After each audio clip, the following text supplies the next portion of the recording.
स्वागत है आपका पावर ट्रेड में। मैं हूं शरद दुबे और मेरे साथ मेरे सहयोगी हैं अभिषेक सत्यव्रतम और मानसी दवे। अभी ऑफकोर्स बाजार जो है कंसोलिडेशन के बाद एक लोअर साइड पे जो है ट्रेड कर सकता है और आईटी अर्निंग्स पे सबसे ज़्यादा फोकस रहने वाला है, जिस तरह टीसीएस के नतीजे आए हैं। लेकिन ऑफकोर्स आईटी स्टॉक्स में भी सेलिंग प्रेशर आएगा, जिस तरह हमने एडीआर आंकड़ों की बात की। लेकिन ये शो की बात करें तो अगले 2 घंटे में जो है एक्शन पैक शो रहने वाला है, जहां पे हम इम्पैक्ट एनालिसिस करेंगे। बहुत सारे अब न्यूज़ फ्लोज आने लगे हैं और कमाई के कहाँ मौके रहते उस पर भी हमारी नज़र रहने वाली है। और ग्लोबल क्यूज़ में क्या डेवलपमेंट आ रहा है, ट्रंप ने क्या नई बात कही है, सारे अपडेट्स हम आपके सामने लेके आएंगे। लेकिन चलिए उसके पहले जो है हम चलते हैं कैनरा बैंक हेडलाइंस की तरफ।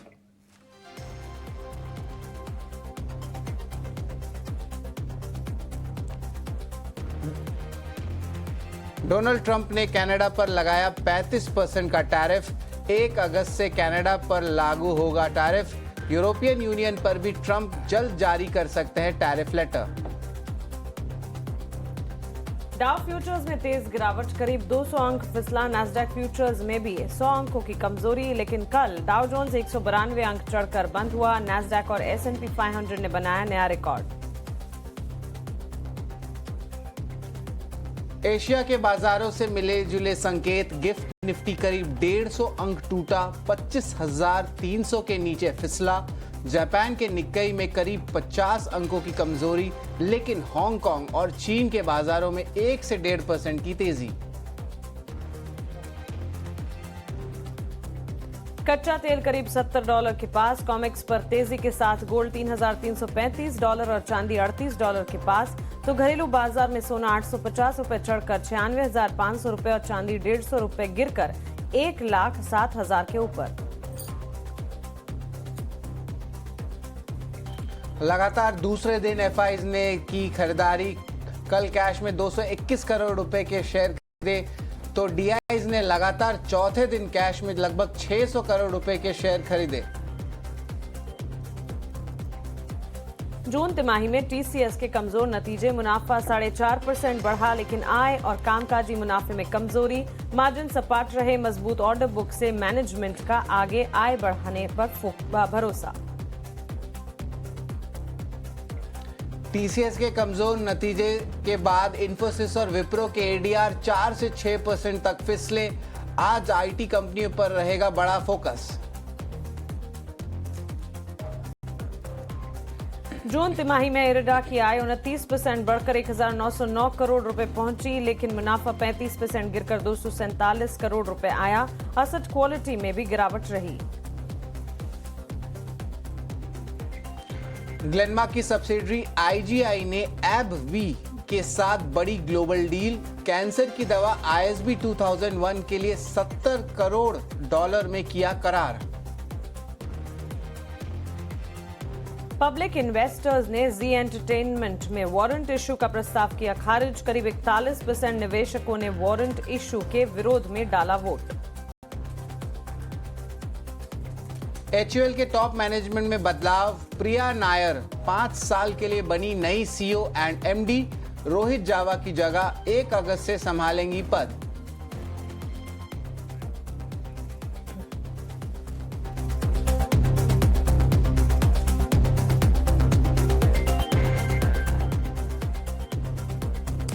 हफ्ते का आखिरी कारोबारी सत्र और भारतीय बाजार के लिए पूरा का पूरा हफ्ता कंसोलिडेशन की भेंट चढ़ गया। बिकवाली का दबाव देखा हमने और आज भी गिफ्ट निफ्टी की तरफ से जो इम्प्लाइड एक्शन ओपन लेवल्स नजर आ रहे हैं, करीब 150 अंकों की बिकवाली। तो आज के सत्र में भारतीय बाजार की चाल किस तरह की होगी, टीसीएस के नतीजों के बाद आईटी सेक्टर का हाल कैसा होगा, इन तमाम चीजों पर करेंगे फोकस। पावर ट्रेड देख रहे हैं आप, मैं मानसी दवे और साथ ही अभिषेक सत्यव्रतम और शरद दुबे के साथ। बाजार के बड़े ट्रिगर्स एक बार आपकी स्क्रीन पर रख देते हैं। आने वाले 2.5 घंटे में आपको हम लगातार हमारे एक्सपर्ट से उनकी एनालिसिस बाजार पर जो है वो दिलवाएंगे। रणनीति क्या होनी चाहिए ये भी बताएंगे और साथ साथ ग्लोबल सेटअप पर भी फोकस रहेगा।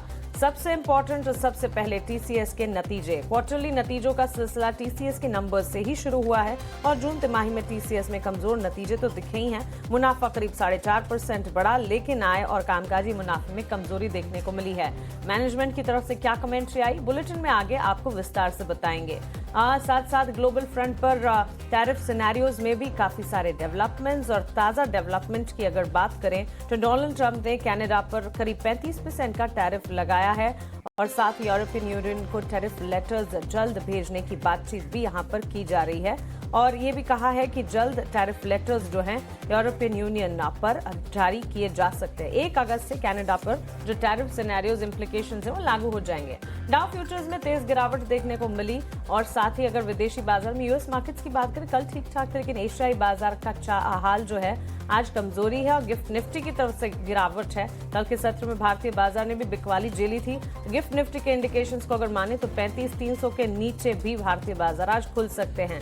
इरडा कमजोर नतीजे आए, एचयूएल के मैनेजमेंट में बदलाव होता हुआ दिखा है और इन सारे बदलाव पर विस्तार से आगे बातचीत की जाएगी क्योंकि न्यूज फ्लोज ही हैं जो कि इस वक्त मार्केट को ड्राइव कर रहे हैं। ट्रिगर्स मिसिंग है और इसी के चलते मार्केट्स काफी हद तक नॉन डायरेक्शनल, लेकिन ये बाजार के लिए इस वक्त बड़े संकेत। जी बिल्कुल, बाजार के तो बड़े संकेत हैं, लेकिन मानसी ट्रंप को लेके जो है एक और टैरिफ अनाउंसमेंट आ गई है। कनाडा उनके सबसे बड़े ट्रेडिंग पार्टनर, मतलब क्लोजेस्ट पार्टनर कहेंगे, लेकिन भारत के लिए थोड़ा पॉजिटिव जरूर आ रहा है क्योंकि हमारी एक डेलीगेशन ऑलरेडी वहां पहुंची हुई है, यानी कि नेगोशिएशन चल रहा है हमारे बीच। बिल्कुल, तो लगता है कि और फेवरेबल कुछ अनाउंसमेंट आ सकते हैं। सब वेट कर रहे हैं और हम भी वेट कर रहे हैं, लेकिन अब देखिए ऑफकोर्स फोकस अर्निंग्स में चला गया है, उसके कारण ऑफकोर्स बेंचमार्क इंडेक्सेस में इम्पैक्ट आएगा।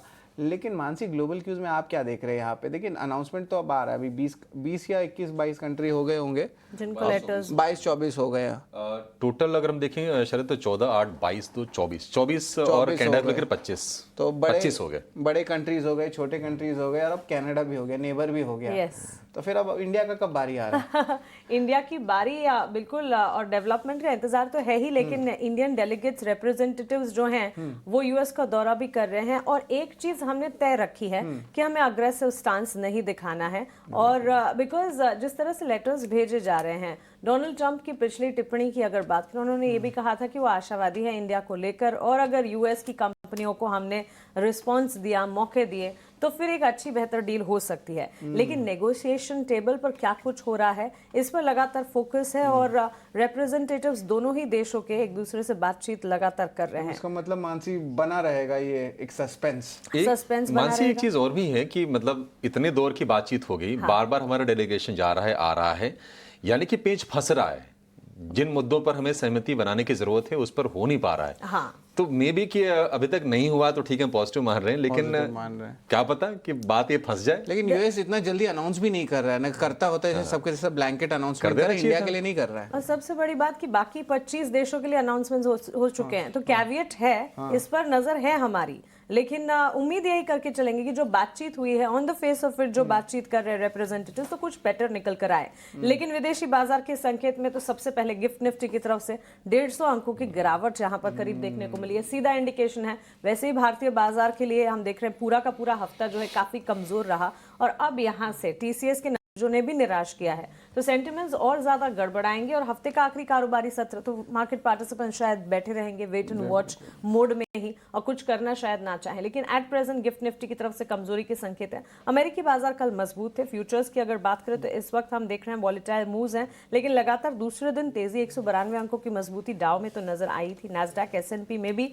रिकॉर्ड ऊंचाई पर क्लोजिंग देखने को मिली। टेक्नोलॉजी हैवी स्पेसेस वहां पर ठीक कर रहे हैं, लेकिन भारतीय बाजार में टीसीएस के नंबर्स के बाद इंडेक्स वाइज टेक्नोलॉजी स्पेस में दोनों ही लार्जर प्लेयर्स और मिड कैप आईटी में क्या कुछ होता है इस पर नजर रखनी होगी। अच्छा, इकोनॉमिक इंडिकेटिव एक्शंस और ट्रिगर पॉइंट्स, इवेंट्स, क्यूज वहां पर भी कई सारे। बेरोजगारी दावे की अगर बात करें 7 हफ्ते के निचले स्तर पर 5,000 गिरकर 2,27,000 पर ये पहुंचते हुए दिखे हैं और साथ ही सबसे बड़ा ट्रेडिंग पार्टनर अमेरिका का कनाडा है, उसके साथ भी ये जो अग्रीमेंट या टैरिफ अनाउंसमेंट्स इंप्लीकेशंस हुए हैं इसका इम्पैक्ट क्या आता है इस पर खास तौर से हमें नजर रखनी होगी। हालांकि इस वक्त एशियाई बाजार की चाल की अगर बात करें वहां से मिले जुले संकेत हैं। जापान के निक्केई में करीब 50 अंकों की कमजोरी आप देख पाएंगे। हांगकांग के बाजार में अच्छी तेजी दिख रही है और चीन और कोरिया के बाजार में तेजी पर कारोबार है। हांगकांग के मार्केट्स इवेंचुअल इंपैक्ट दिखाते हैं भारतीय बाजार पर, तो उनकी तेजी पर थोड़ा सा कह सकते हैं कि भरोसा कर हम एक पॉजिटिव डेवलपमेंट समझ सकते हैं, बिकॉज इसके अलावा तो और कुछ पॉजिटिव फिलहाल नहीं है। लेकिन हांगकांग के बाजार में अच्छी खासी मजबूती इस वक्त नजर आ रही है, हो सकता है वहां से थोड़ा बहुत सपोर्ट भारतीय बाजार को मिले जरूर। और अन्य संकेत की अगर बात करें, $69 बैरल के आसपास कच्चे तेल की चाल है। सोना $3,338 के लेवल्स पर विदेशी बाजार में ट्रेंड करता हुआ, घरेलू बाजार में कमोडिटी मार्केट्स की ओपनिंग पर नजर रहेगी। 10 ईयर बॉन्ड यील्ड 4.35% पर इंटैक्ट और डॉलर इंडेक्स 97-98 के आसपास देखने को मिली है। So all in all global front पर अगर देखें, सेटअप जो है मिला जुला टूवर्ड्स डाउनसाइड कहना चाहिए। यूएस के मार्केट्स ठीक थे, लेकिन एशियाई बाजार में इस वक्त सुबह सुबह और सबसे भी ज्यादा गिफ्ट निफ्टी की तरफ से इम्प्लाइड इंडिकेशंस जो हैं वो थोड़ा सा कंसर्न पैदा जरूर कर रहे हैं, क्योंकि भारतीय बाजार के लिए होम टर्फ पे भी हम देख रहे हैं कि कोई पॉजिटिव्स है नहीं फिलहाल और ट्रिगर्स मिसिंग है। लेकिन चलिए भारतीय बाजार की ही तस्वीर को एक बार सामने रखते हैं। एफआईएस डीआईएस का एक्शन और आज के लिए रणनीति क्या होनी चाहिए, इस पर फोकस करते हैं। एफआईएस के आंकड़े आपके स्क्रीन पर आ जाएंगे। लगातार 2 ट्रेडिंग सेशन से हम देख रहे हैं कि एफआईएस की तरफ से खरीदारी जो है वो देखने को मिली है। क्वांटम भले ही छोटा हो, लेकिन 221 करोड़ रुपए की शेयर्स की खरीदारी कल कैश में एफआईएस ने की है। हालांकि बाकी सारे पैरामीटर्स पर किस तरह के टेक्स है इस पर भी नजर रखनी चाहिए। डीआईएस की तरफ से भी खरीदारी का आंकड़ा ऑलमोस्ट 600 करोड़ का देखने को मिला है। अभिषेक, कल के सत्र में 25,400 इस दायरे को भी तोड़कर हम बिकवाली देख रहे थे। इनफैक्ट बेंचमार्क्स के साथ साथ कल तो ब्रॉडर मार्केट्स भी परफॉर्म नहीं कर रहे थे, करेक्ट, सेक्टर्स भी नहीं परफॉर्म कर पा रहे। स्टॉक्स में भी अब न्यूज फ्लोज की कमी तो फिलहाल है, और इन सब के ऊपर राग में घी डालने का काम टीसीएस के नतीजों ने किया। हाँ, तो हम कहेंगे नहीं या मानसी कि आज नहीं कहेंगे थैंक्स गॉड इट्स फ्राइडे। नहीं, आज ब्लैक फ्राइडे वाला थोड़ा दिन नजर आ रहा है बाजार के लिए। और एफआईज की पहले बातचीत कर लेते हैं। देखिए, एफआईज ने कल छोटी सी बाइंग की है, कितनी 200 करोड़ रुपए के आसपास की, और ये छोटे छोटे ही आंकड़े देख रहे हैं। मतलब एफआईज मतलब इतने तो आपके घरेलू फंड्स मतलब छोटे मोटे फंड्स बाइंग कर लेते हैं, तो वो भी स्मॉल कैप मिड कैप की बाइंग। हाँ, ये नेट बेसिस पर है छोटा। लेकिन कल की जो बाइंग हुई है एफआईज की, उसमें एक चीज नोटिस करने वाली है कि अगर आप एफआईज की लॉन्ग होल्डिंग देखेंगे ना, तो 28% से बढ़ के करीब 33% के आसपास पहुंच गई है। करीब 5% का उछाल आया है। तो ये एक अच्छे साइंस है एफआईज के फ्रंट पर। थोड़ा एक्टिव होते नजर आ रहे हैं रिजल्ट सीजन से पहले। तो क्या वो चर्निंग करेंगे? आईटी का वेटेज अगर हम देखेंगे तो करीब 14% के आसपास का वेट है, और अगर आप बैंकिंग फाइनेंशियल दोनों को क्लब कर दें तो करीब 26-27% के आसपास का वेट है। तो क्या आईटी से निकल के बैंक में जाएंगे तो आगे देखने वाली चीज होगी। लेकिन हाँ, थोड़ी सी इनकी शॉर्ट कम जरूर हुई है। 67% वो शॉर्ट है, और अगर हम लॉन्ग की बात करें तो करीब 33% उनकी लॉन्ग होल्डिंग है। डीआईएस की बात करें तो डीआईएस ने भी कल के सत्र में हमने देखी कि बाइंग की है, लेकिन आंकड़ा वहां भी छोटा था। करीब 600 करोड़ रुपए के आसपास की बाइंग की है डीआईएस ने। तो अब होगा ये कि एफआईज के लिए जो अर्निंग होंगे वो बड़े ट्रिगर होंगे। देखिए, ये बाजार कहने की हम लगातार एक्सपर्ट से बातचीत भी कर रहे हैं, और हम भी कह रहे थे कि ये ट्रेड डील को बाजार ने कहीं ना कहीं डिस्काउंट कर लिया है।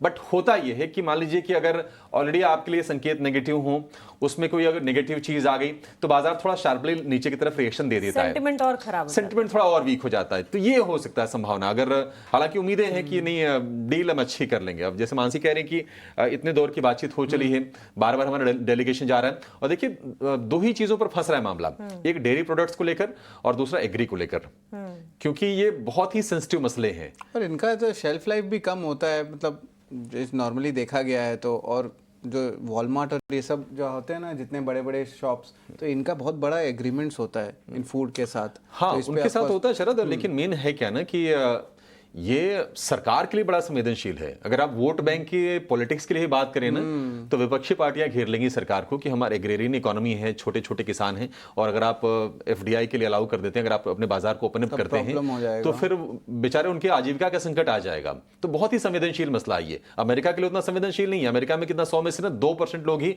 एग्री पर निर्भर है। हमारे यहाँ करीब 50 से 60% का डेटा बैठता है। हम तो कृषि प्रधान देश हैं। हाँ, देखिए, जो बाहर के देश, जो कंपनीज जैसे मोन्सांटो और ये सब, यहाँ पे बहुत बार कोशिश किए थे आने के लिए, तो बहुत बार पॉलिटिकल प्रेशर था और ये कंपनीज को फिर वापस जाना पड़ा। तो यही जीएम सीड हो गया, एग्री हो गया, और ये डेयरी हो गया। अब देखते हैं क्या सहमति बनती है। सरकार तो कह रही कि हम किसी मतलब झुकेंगे ही नहीं इस मुद्दे पर। तो देखते हैं। अमेरिका को हम 18% का एक्सपोर्ट करते हैं, अमेरिका के लिए भी काफी हम इंपॉर्टेंट है।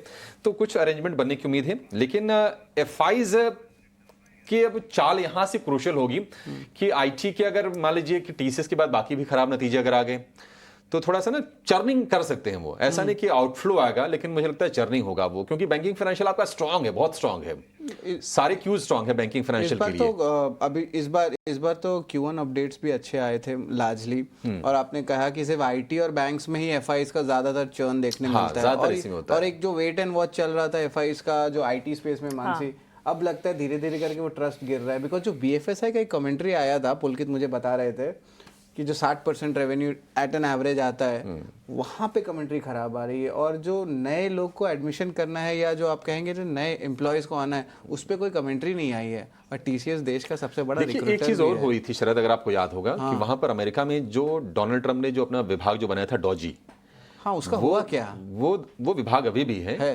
हाँ, और अभी तो खबर आई है कि वो नासा से भी करीब करीब 2000 एम्प्लॉयज को निकाल रहे हैं।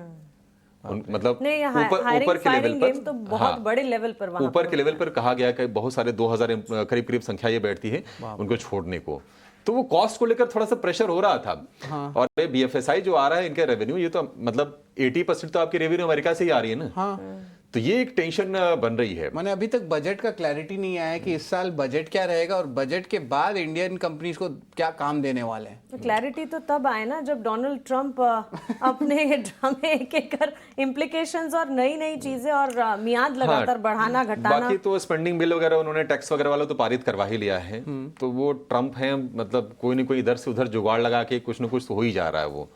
आप देखिए टाई हुआ, उसके बाद जेडी वेंस को वोट देना पड़ा था, 150-149 से वो पारित हुआ था हाउस ऑफ रिप्रेजेंटेटिव में, तो वो चीजें हो जा रही हैं। लेकिन अब आगे थोड़ा सा अनिश्चित है आईटी के कंपनीज के लिए जो माहौल है, तो वो देखना होगा कि एफआईज क्या करते हैं, उनकी चर्निंग क्या होती है, क्या बैंक फाइनेंशियल में जाएंगे, पैसे वहां जाएंगे, थोड़ा सा भी अनिश्चितता का माहौल है। लेकिन और एक चीज बहुत ही सरप्राइजिंग है, ठीक है, आईटी भारतीय बाजार में अब अनिश्चितताएं हम देख रहे हैं, लेकिन यूएस के मार्केट्स में नैस्डैक में लगातार मजबूती है। इनफैक्ट आज के सत्र में या यूं कहें कि भारतीय बाजार के लिए टीसीएस के नंबर्स में कुछ पॉजिटिव आना बहुत जरूरी था। कल क्लोजिंग में हम ये डिस्कस भी कर रहे थे कि अगर कुछ एक आध पैरामीटर पर भी पॉजिटिव अगर कमेंट्री या कुछ आ जाता है तो फिर सेंटिमेंट भारत के लिए थोड़ा सा एटलीस्ट मार्केट्स जो कंसोलिडेशन फेज में हो गया मानसी। अब आईटी का बात करें, निफ्टी आईटी का, और अगर हम बात करें आपके जो टेक्नोलॉजी इंडिसेस है यूएस में नास्डैक का, अब नास्डैक में क्या हुआ कि एनवीडिया का जो वेटेज है वो बढ़ गया है। एनवीडिया अब बात करें तो उसका $4 ट्रिलियन कहा गया है। इंडिया का जो जीडीपी है $3.9 ट्रिलियन, उससे बड़ा वेटेज है। मतलब एक कंपनी हमारी पूरे जीडीपी से भी बड़ी है, ये भी गजब बनाती क्या इतनी छोटी सी चीज पर क्या एनर्जी पावर देता है वो। मतलब वो जायंट्स हैं। आप गूगल की बात करिए, एनवीडिया की बात करिए, आप मेटा की बात करिए, दे आर जायंट्स। हमारी कंपनीज तो मतलब उनके सामने बहुत छोटी दिखती हैं, बहुत छोटी है। रिलायंस और अगर हम टीसीएस की बात करें बहुत छोटी है, ये बहुत छोटी है स्केल में। खैर, लेकिन आज के हम सेटअप की अगर हम बात करें तो देखिए ग्लोबल सेटअप भी थोड़ा सा कमजोर है और लोकल सेटअप भी कमजोर है। ग्लोबल में हम देख रहे हैं कि डाउ फ्यूचर कमजोर है क्योंकि कनाडा पर जो 35% का उन्होंने टैरिफ लगाया है ना, और सेक्टोरल टैरिफ अलग है। अच्छा, वो अलग है, वो अलग है। ये 35% वेटेड एवरेज ये टैरिफ है। अच्छा, ये वेटेड कई कई सेक्टर्स अलग है वहां पे। सबसे बड़ा ट्रेडिंग पार्टनर है, उसके चलते हम देख रहे हैं कि डाउ फ्यूचर कमजोर है, नेस्डेक फ्यूचर में कमजोरी हम देख रहे हैं। लोकल अगर हम बात करें तो ये टीसीएस, इन्फोसिस, विप्रो, बाकी सारे भी शेयर टूटेंगे आज। एडीआर से तो संकेत मिले गए, बाकी शेयर टूटेंगे। और भारत को लेकर अभी टैरिफ का ऐलान हुआ नहीं है, तो वो अनिश्चितताएं हैं। अब ये अनिश्चितताएं भारतीय बाजार को आज परेशान करेंगे, और इसलिए परेशान करेंगे कि आज शुक्रवार है, 2 दिन का कौन टेंशन लेके जाए। लोग सोचें ठीक है पोजीशन लाइट करके जाते हैं, यही होना भी चाहिए ऐसे मार्केट में जहां पर थोड़ी सी अनिश्चितता है। तो आज गिरावट के लिए तैयार रहिए। बाजार के मतलब अभी ये नहीं कहेंगे कि नहीं स्ट्रक्चर यहाँ से कोई बहुत वीक हो जाएगा, क्योंकि एक सेक्टर की बात अभी हो रही है, सिर्फ टीसीएस के नतीजे आए हैं, बैंकिंग नंबर्स भी आएंगे अगले हफ्ते, बहुत सारे हैं। ठीक है, मतलब अगर हम 100% की बात करें तो ये उस सेक्टर की बात हो रही है जिसका 14% का वेटेज है। बाकी तो देखते हैं क्या होता है, लेकिन ये है कि हाँ आज का सत्र कमजोरी वाला जरूर रहेगा, और जो 25,400 पे जो बेस बन रहा था ना, अब वो आपको नीचे करना पड़ेगा। गिफ्ट निफ्टी देखिए 25,300 के नीचे तो ऑलरेडी है। हाँ, तो निफ्टी की एक बार स्ट्रेटजी की बात कर लेते हैं। 25,200 का आज इंपॉर्टेंट सपोर्ट अब लग रहा है। यहां से 25,200 अगर ब्रेक होता है तो फिर अब जो 25,000 तक की तैयारी कर लीजिए, वहां तक के लिए फिलहाल सेफ लग रहा है। और ये गैप के साथ ही शुरुआत होगी। गैप पर अटेम्प्ट नहीं करना है बाइंग का, एक बार बाजार को जरा संभलने दीजिएगा, उसके बाद ही कोई रणनीति बनानी चाहिए, क्योंकि सेंटिमेंट अगर वीक हुआ तो बाजार में प्रेशर बन सकता है, क्योंकि हम कंसोलिडेशन का ही बाजार देख रहे थे। निफ्टी बैंक की बात करें, निफ्टी बैंक की स्ट्रेटजी थोड़ी सी अलग होगी। निफ्टी बैंक में क्या है कि रिलेटिवली हमने तेजी ज्यादा देखी भी है और थोड़ा सा स्ट्रक्चर बेहतर है, लेकिन यह है कि अब आज सेंटिमेंट के चलते वहां पर भी थोड़ी सी आप कमजोरी देख सकते हैं। 56,500 हम पहले भी सपोर्ट की बात कर रहे थे और ये बिल्कुल इंटैक्ट है, और 57,500 पर एक रेजिस्टेंस का लेवल है। निफ्टी बैंक के लिए स्ट्रेटजी ये हो सकता है कि अगर गिरावट आती है, अगर शेयर तेजी से टूटते हैं HDFC bank, ICICI bank, SBI की, तो मुझे लगता है कि एक बाइंग की अपॉर्चुनिटी बन जाएगी बैंकिंग स्टॉक्स में, क्योंकि बैंकिंग के जो नतीजे यहां से आएंगे ना वो अच्छे आने वाले हैं। आपके लिए क्रेडिट ग्रोथ देखिए अच्छी है। एनपीए की बात करें तो वो भी काफी ज्यादा क्लीन अप हो गया है। बाकी लिक्विडिटी का सपोर्ट अच्छा है, इंटरेस्ट रेट कट के सिनेरियोज हैं, तो ये सारी की सारी चीजें ठीक है। तो आज आईटी में जो गिरावट होगी, मे बी बैंकिंग में लोअर लेवल पर निवेश के मौके जो थोड़ी लंबी अवधि का सोचते हैं उनके लिए मौके बन सकते हैं, लेकिन 56,500 का सपोर्ट होगा और 57,500 का रेजिस्टेंस। निफ्टी के लिए अब सपोर्ट जो नेक्स्ट है वो है 25,200 का। ओके, सो निफ्टी पर ये एक स्ट्रैटेजी, और बैंक निफ्टी पर भी स्ट्रैटेजी, सपोर्ट रेजिस्टेंस आपने बता दीजिए दिया। हाँ जी मानसी, बिल्कुल 56,500 का सपोर्ट है, थोड़ी सी वहां पर भी हम प्रेशर देखेंगे सेंटिमेंटली, और 57,500 का रेजिस्टेंस वो पार होगा तो फिर 58,500 तक भी आप तेजी देख सकते हैं। बैंक निफ्टी में कोई दिक्कत नहीं है, नो प्रॉब्लम। एटलीस्ट वो परफॉर्म, अगर कंपैरिजन करेंगे हाँ, तो बेंचमार्क से ब्रॉडर मार्केट वो बेहतर है, बेहतर था। वहां पर भी क्यूज भी ना कोई नेगेटिव नहीं है, पॉजिटिव है। मॉनसून आपका अच्छा है, इंटरेस्ट रेट नीचे हैं, और अपडेट्स अच्छे आए हैं बैंक्स के, तो वहां पर चीजें ठीक है। चलिए, तो बिल्कुल ये तो हो गई स्ट्रैटेजी की बात। ग्लोबल सेटअप आपने इस वक्त जान लिया, और साथ ही निफ्टी, बैंक निफ्टी के लिए स्ट्रैटेजी, एफआईएसडीआईएस का एक्शन। लेकिन अब हमारी पैनल को जोड़ते हैं और उनसे समझते हैं, कमजोर संकेत तो है ही, लेकिन इस कमजोरी में रणनीति क्या बनाई जाए। हमारे साथ हरीश जुजारे जुड़ गए हैं और साथ ही तपन दोषी भी है। जेंटलमैन, गुड मॉर्निंग, स्वागत है आपका ईटी नाउ स्वदेश पर। और तपन, सबसे पहले तो मैं आपको कॉम्प्लीमेंट देना चाहूंगी आईटी सेक्टर पर। अभी टीसीएस के नंबर्स आए हैं और हम देख रहे हैं बाकी तमाम आईटी कंपनी में, आईटी मेजर्स के एडीआर जो है उसमें भी गिरावट है। सेंटिमेंट आईटी के लिए कमजोर होंगे, लेकिन आपने कैटेगोरिकली आईटी सेक्टर को लेकर आपका कम भरोसा जो है वो जताया था और कहा था कि मानसी, मुझे नहीं लगता कि आईटी के लिए यहाँ से इमीडिएटली कोई अपमूव्स नजर आ सकते हैं। अब सेंटिमेंट क्रिएट करने वाला नतीजे थे, इनफैक्ट टीसीएस के नंबर्स से ही अर्निंग सीजन की शुरुआत हो चली है, और अगर टीसीएस के नतीजों में कुछ एक आध चीज अच्छी आ जाती तो फिर सेंटिमेंट एटलीस्ट बेहतर होता। भारतीय बाजार को इसी बूस्ट की जरूरत थी, लेकिन ऐसा हुआ नहीं। तपन, आईटी सेक्टर पर अपना टेक, और उसके बाद फिर इंडेक्स पर भी हरीश से बातचीत करेंगे।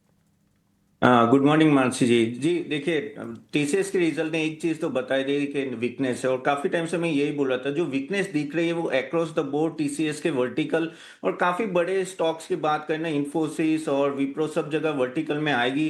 क्योंकि जो बड़ा इंपैक्ट था, जो मैंने 3 फैक्टर पहले भी बोले थे कि यूएस में अगर डिस्क्रिशनरी स्पेंडिंग कम होगी कंपनीज की, अगर तो वहां आईटी को बड़ा इंपैक्ट आएगा। और जो टीसीएस ने बोला भी है कि उनके कंज्यूमर अभी तक बजट एलोकेट नहीं कर रहे उस तरह से, वहां से कंफर्मेशन नहीं आ रहा है, और उसके वजह से आप देखिए कि हायरिंग में कि आप देखिए तो बहुत ही म्यूटेड उन्होंने कह सकते हैं कि आउटलुक दिया है। और एक्चुअली सैलरी हाइक तो नॉर्मली आ जाती, तो उन्होंने हाइक भी आप कह सकते थे पोस्टपोन किया है। तो दिखाते कि मैनेजमेंट ही पूरा अनसर्टेन है कि यहाँ से क्या होगा। एआई का बड़ा इंपैक्ट आ ही रहा है, उन्होंने भी बोला कि भाई हमारे एआई के वर्टिकल अच्छे चल रहे हैं, लेकिन देखिए एट द एंड ऑफ हम लोग कहते हैं ना, बैक ऑफिस है, हम लोग एआई बनाते नहीं है। एनवीडिया बढ़ रहा है क्योंकि वो चिप बनाता है, हम लोग चिप नहीं बनाते, तो हमारे लिए ये प्रॉब्लम हो जाती है, क्योंकि हम लोग तो ज्यादा कहते हैं ना कि स्टाफ अपॉइंट करके हम लोग ये काम करवाते हैं, तो यहाँ इम्पैक्ट आएगा। और ये मुझे ऐसा लग रहा है कि अभी रुकेगा, ये थोड़े क्वार्टर्स तक चलेगा, क्योंकि ये पूरा अभी एक बड़ा शिफ्ट हो रहा है आईटी में, और एआई का इम्पैक्ट, फिर डिस्क्रिशनरी वहां स्पेंडिंग का impact, plus dollar D value, वो भी एक पॉइंट है जो हमें ध्यान में रखना पड़ेगा। जिस तरह से ट्रंप अभी टैरिफ लगा रहे हैं, कहीं ना कहीं डॉलर डी वैल्यू आगे जाके और होगा। तो ये सब इंपैक्ट देखे मुझे टीसीएस का भी जो कल रिजल्ट था, मैंने कमेंट्री भी सुनी, मैनेजमेंट बिल्कुल भी वो कहते हैं ना इतने होपफुल नहीं दिख रहे। तो I think one has to be very very careful. Tata Elxsi का भी सेम रिजल्ट आया, आपने देखा कि नो इतना कुछ दिखा नहीं। ऑफ कोर्स उनका खास करके नो ऑटोमोबाइल्स पे ज्यादा फोकस है, लेकिन ओवरऑल मुझे आईटी सेक्टर में यहाँ कहते हैं ना नमाई लग, यानी डाउनफॉल ज्यादा दिख रहा है ना कि अप। तो one has to be careful specially for the large cap companies. जी बिल्कुल, आईटी कंपनीज में ऑफ कोर्स देखेंगे थोड़ी सी नेगेटिव रिएक्शन जो है दिन के ट्रेड में, at least starting of the trading session आपको देखने मिल सकता है। ऑफ कोर्स ग्लोबल एरियाज में भी जो है गिरावट दिखने मिली थी, जब रेंज कर रहे थे 4 से 5% इन्फोसिस विप्रो के। लेकिन चलिए हरीश जी के पास चलते हैं। गुड मॉर्निंग हरीश जी, आपके टेक्निकल कॉल्स क्या रहेंगे? गुड मॉर्निंग शरद। अगर हमने कल का ट्रेडिंग सेशन देखा है तो ऑलमोस्ट डे लो के आसपास क्लोजिंग दिया था निफ्टी। सो जिस तरीके से वीकनेस बन रहा है और देखिए अगर देखा है तो ऑलमोस्ट निफ्टी सपोर्ट्स के आसपास है, और आज का इम्पैक्ट वोलेटिलिटी देखते लग रहा है कि एक थोड़ा गैप डाउन ओपनिंग ही हो सकता है। तो मुझे लग रहा है कि थोड़ा कॉशियस होने की जरूरत है करंट लेवल्स पे। तो मुझे लग रहा है कि थोड़ा डिप्स देखने मिल सकता है अगर आज के लो 23,350 के नीचे खुलता है जैसे, तो मुझे लग रहा है कि और थोड़ा वीकनेस देखने मिल सकता है। तो नेक्स्ट सपोर्ट जो बन रहा है अभी 24,200 और 24,150 के अराउंड, तो मुझे लग रहा है थोड़ा स्लाइटली एक माइनर डिप आ सकता है इंडेक्स में, तो थोड़ा कॉशियस से ट्रेड लेना पड़ेगा। मेरे तरफ से 2 कॉल से आज के लिए, एक कॉल रहेगा बाय का और एक सेल का। तो पहला कॉल रहेगा मेरा बाय का। बाय में देखा है तो वीआईपी इंडस्ट्रीज एक बाय है। देखिए लास्ट कुछ दिनों से कंज्यूमर प्रोडक्ट्स में अगर देखा जाए तो वहाँ पे अच्छा खासा बाइंग देखने मिल रहा है। तो डोमेस्टिक डिमांड के जो भी है प्रोडक्ट कंपनी से वहाँ पे बाइंग देखने मिल रहा है। हरीश जी, वीआईपी हमारी कवरेज में नहीं है, लेकिन अगर कोई और स्टॉक है तो आप बता सकते हैं। अगर दूसरा स्टॉक अगर की बात करते हैं, देखिए मेरा दूसरा है रियलिटी में। अगर रियलिटी में भी देखा जाए तो अगर वहाँ पे लास्ट हफ्ते में हमने अच्छा एक सेल ऑफ देखने मिला था, तो और कल परसों के दिन से फिर से एक बार रिकवरी देखने मिल रहा है। मुझे लग रहा है कि वहाँ पे जो प्राइस एक्शन तो कूल ऑफ होना चाहिए था वो हो चुका है रियलिटी में। तो रियलिटी में मेरा स्टॉक रहेगा लोधा डेवलपर्स। अगर देखा जाए तो लोधा डेवलपर्स में भी एक अच्छा बेस बन चुका है 1350 के अराउंड, तो वहां से रिबाउंस करते जा रहा है। मुझे लग रहा है कि लोधा डेवलपर्स एक अच्छा बाइंग का जोन करंट लेवल्स पे है। तो मुझे लग रहा है कि 1350 के स्टॉक पर बाइंग कर सकते हैं लोधा में। और ऊपर का टारगेट्स बने मेरे हिसाब से बनेंगे 1490 से लेके 1520 का, तो 2 टारगेट्स बनेंगे। मुझे लग रहा है कि लोधा डेवलपर से बाय करने की राय रहेगी मेरी। और दूसरा स्टॉक मेरा रहेगा कि सेलिंग में रहेगा, जो है अगर देखा जाए तो ग्रासिम है। तो ग्रासिम में देखा जाए तो एक टॉप बन चुका है स्टॉक में और 2850 के अराउंड, तो उसके ऊपर जाने के लिए बहुत कोशिश कर रहा है लेकिन जा नहीं पा रहा है। मुझे लग रहा है कि यहाँ पे बिल्कुल सेलिंग प्रेशर बिल्टअप हो रहा है। मुझे लग रहा है कि ग्रासिम में थोड़ा सेल ऑफ देखने मिल सकता है। तो मुझे लग रहा है कि 2700 के लिए टारगेट्स के लिए यहाँ पे सेल कर सकते हैं, और स्टॉप लॉस मेंटेन करना चाहिए 2820 का, और ग्रासिम में सेल की राय रहेगी। जी बिल्कुल, टारगेट प्राइस क्या रहेगा? टारगेट प्राइस है 2700। जी बिल्कुल, तो टारगेट प्राइस पे जो है इंपॉर्टेंट लेवल्स पे रहेंगे। मैक्रोटेक डेवलपर्स की भी बात करें तो यहाँ पे भी टारगेट 1490 1520 का, स्टॉप लॉस 1350 का है। एक बार तपन, ऑफ कोर्स हमने आईटी स्पेस में तो बात कर ली, और आज शायद कह सकते हैं कि सेक्टर ऑफ द डे रहेगा जहाँ पे गिरावट सबसे ज़्यादा रहेगी, या फिसड्डी सेक्टर ऑफ द डे भी कह सकते हैं शुरुआती स्तर पे। लेकिन ओवरऑल बैंकिंग स्पेस पे जो है एफआईज का थोड़ा सा चर्न देखने मिल सकता है। अभिषेक के साथ भी मेरी बात हो रही थी थोड़ी देर पहले, जहाँ पे एफआईज जो है चर्न कर सकते हैं आईटी से बैंकिंग स्पेस में। तो बैंकिंग स्पेस में स्ट्रेंथ अभी भी बरकरार है। निफ्टी बैंक में उतना भी कोई पैनिक का मोड नहीं है।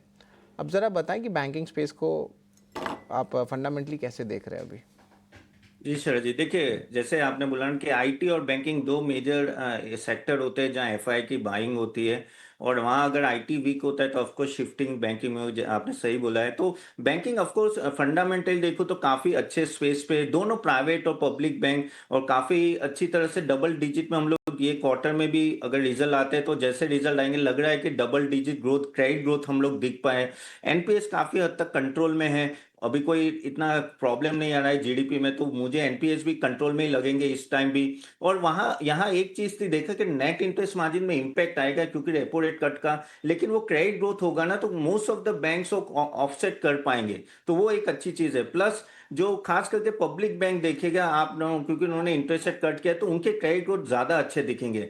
बैंकिंग ऐसे सेक्टर ना, क्योंकि ऑलमोस्ट 7 लाख करोड़ की लिक्विडिटी अगर आप देखो तो बैंकिंग सिस्टम में, जो एक तरह से इनका बड़ा प्लस पॉइंट है। और धीरे धीरे अगर कंज्यूमर डिस्क्रिप्शनरी बढ़ रही है तो कुछ एक्सपांशन हर एक एसएमई और सब करेंगे तो लोन और बहुत कुछ बढ़ सकते हैं। इवन रियल एस्टेट के बढ़ने की वजह से बैंक्स में आप कह सकते क्रेडिट ग्रोथ बढ़ेगा। तो ओवरऑल मैं ऑफ कोर्स काफी बुलिश हूँ बैंकिंग सेक्टर में, और इवन एनबीएफसी सेक्टर दोनों as a sector no, I think ये एक सेफ बेट रहती है इन्वेस्टर के लिए जब आईटी इतना वीक रहता है। सो बैंक्स एंड फाइनेंशियल्स पर ये एक टेक बनता हुआ एंड एटलीस्ट पॉजिटिव ये मानकर चल सकती है कि क्वार्टरली अपडेट्स को ही अगर समझकर बैंक्स फाइनेंशियल्स अपने नतीजे पेश करें तो वहाँ से एक बूस्ट ज़रूर आएगा, लेकिन वो तो अभी दूर है, बैंक्स एंड फाइनेंशियल्स के नंबर्स जब आएंगे तब। लेकिन आज की सच्चाई 19 जुलाई 19 को आईसीआईसीआई और एचडीएफसी बैंक दोनों। ये सैटरडे पड़ रहा है क्या? एचडीएफसी बैंक सैटरडे को ही अभी चेक आता कर है लेते हैं। पड़ रहा है जी, बिल्कुल। तो सैटरडे है हाँ, तो शनिवार तो ठीक है, मंडे लेकिन बड़ा मंडे होगा बड़ा फिर। मारने होगा अगले हफ्ते से। लेकिन आज की सच्चाई तो ये है कि टीसीएस के नतीजे आ चुके हैं। पुलकित बंडी हमारे साथ डेरिवेटिव फ्रंट पर एफएनओ के डेटा पॉइंट्स क्या हैं, फेयर इंडिकेटर इंडिया विक्स। पुलकित वैसे तो एक साल के निचले स्तर पर है, लेकिन ये टीसीएस के नंबर्स पर पहले एक डिस्कशन कर लेते हैं। कमजोरी का एक्सपेक्टेशंस था, जैसे हमने उम्मीद लगाई थी वैसे ही कुछ नतीजे आए और मैनेजमेंट की कमेंट्री भी अब देखें। जी, अगर मैं टीसीएस की पर्टिकुलरली बात करूं तो नतीजे थोड़े से नरम रहे, लेकिन उस नरमी के साथ एक जो सबसे बड़ी कंसर्न रेस कर दी है कमेंट्री में मैनेजमेंट ने, कि बीएफएसआई सेक्टर में डिस्क्रिशनरी स्पेंडिंग पे दबाव देखा जा रहा है यूरोप और अमेरिका में। अब बीएफएसआई सेगमेंट आईटी सेक्टर का सबसे बड़ा सेगमेंट होता है, तो अब अगर वहाँ पे ही दबाव देखा जाएगा तो ये आगे अगर कैरी फॉरवर्ड हुआ एचसीएल के लिए, इन्फोसिस के लिए या अदर आईटी कंपनीज के लिए, तो ओवरऑल आईटी सेक्टर पे दबाव हम देख सकते हैं।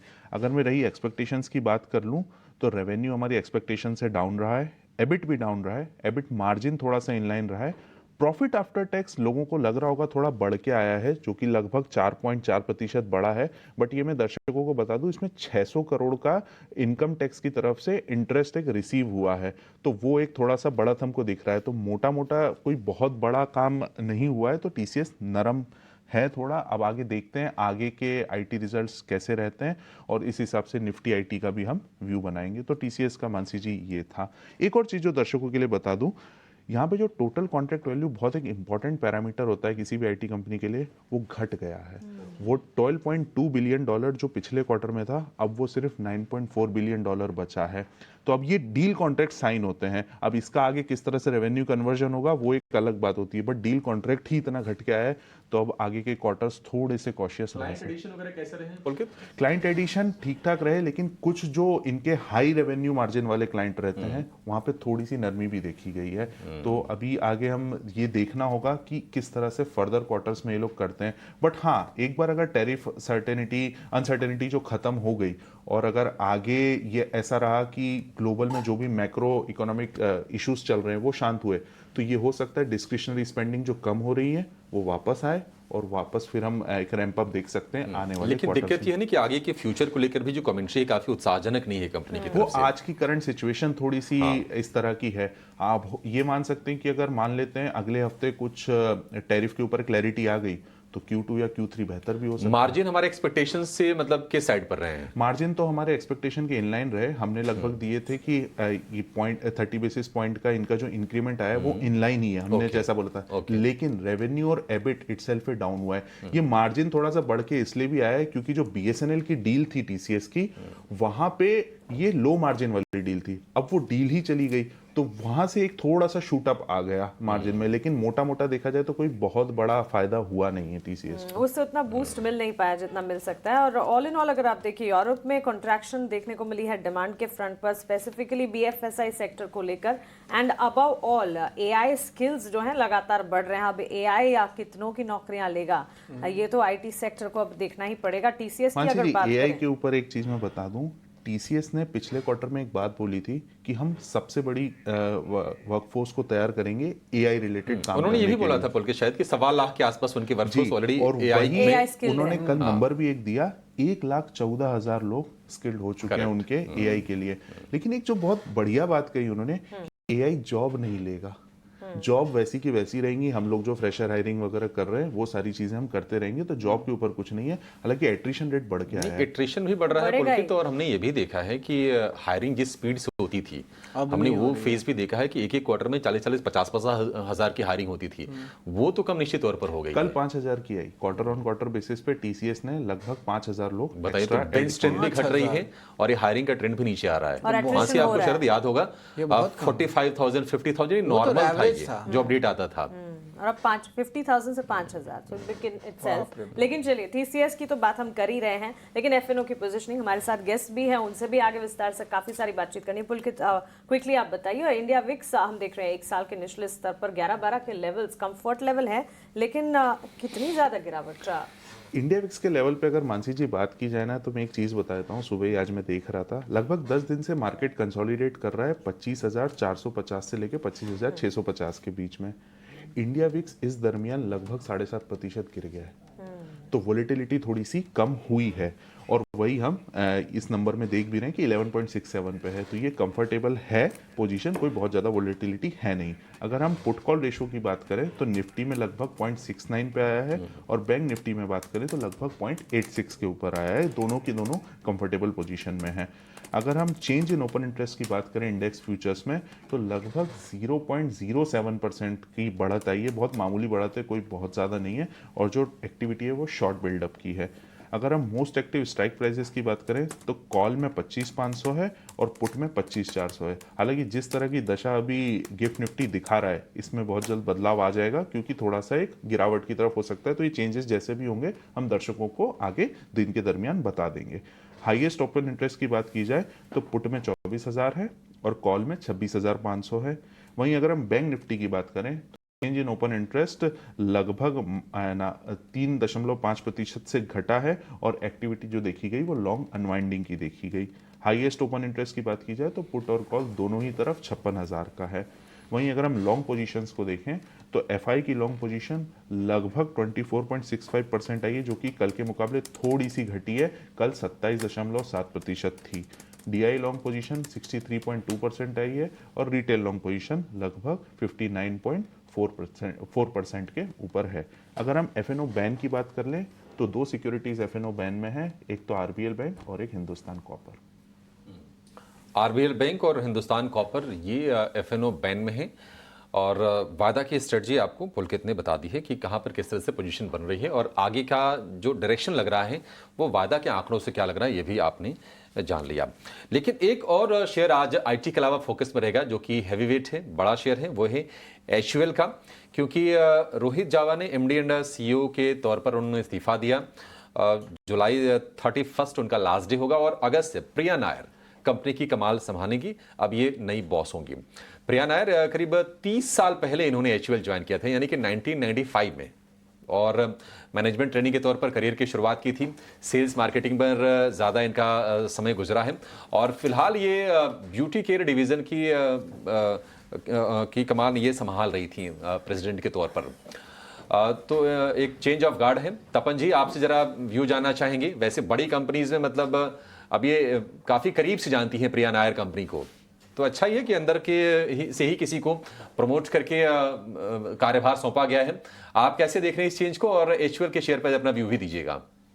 जी अभिषेक जी, देखिए प्रिया नायर जी ना, आई थिंक 30 साल का एक्सपीरियंस है उनको यही नो डिवीजन में, और eight the end of the day first woman है जो नो कह सकते हैं एमडी सीईओ बनेंगे, तो काफी नो अच्छा है at the end of the. लेकिन मुझे यहाँ problem HUL as a stock यहाँ ज्यादा लग रही है, क्योंकि ना आप देखिए तो 2% वॉल्यूम ग्रोथ रहता है इनका, नो और जो कुछ नहीं है, कुछ नहीं है। जब हमारा जीडीपी 7%, 6.5% से ग्रो कर रहा है, तो काफी म्यूटेड ग्रोथ है। इवन लास्ट टाइम जितना मुझे याद है, मैनेजमेंट ने इबिटा में गाइडेंस में भी नो ड्रॉप आया था, और मैनेजमेंट ने बोला कि थोड़ा प्रेशर आए, होपफुली ये इन्फ्लेशन कम होने की वजह से वहां प्रेशर अभी कम होगा। लेकिन जो डिमांड रिकवरी अभी आगे जाके आएगी, उससे देखना पड़ेगा कि एक्चुअल में ग्रोथ कैसा रहेगा।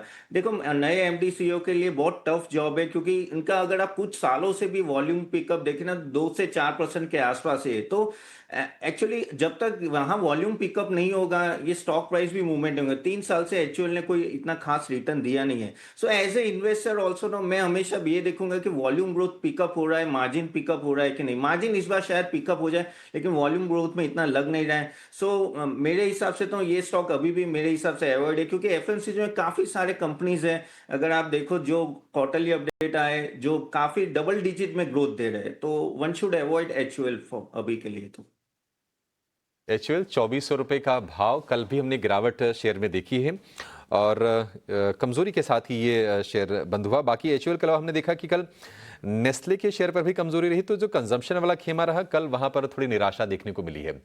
लेकिन एचयूएल और ये आईटी इनसे थोड़ा आगे बढ़ते हैं और समझते हैं कि बाजार में, क्योंकि ये तो ठीक है मतलब कुछ गिने चुने शेयर हो गए, बाकी ब्रॉडर पिक्चर क्या है बाजार के और वहां पर कौन से शेयरों के लिए खबरें निकल कर आई हैं, अच्छी या बुरी।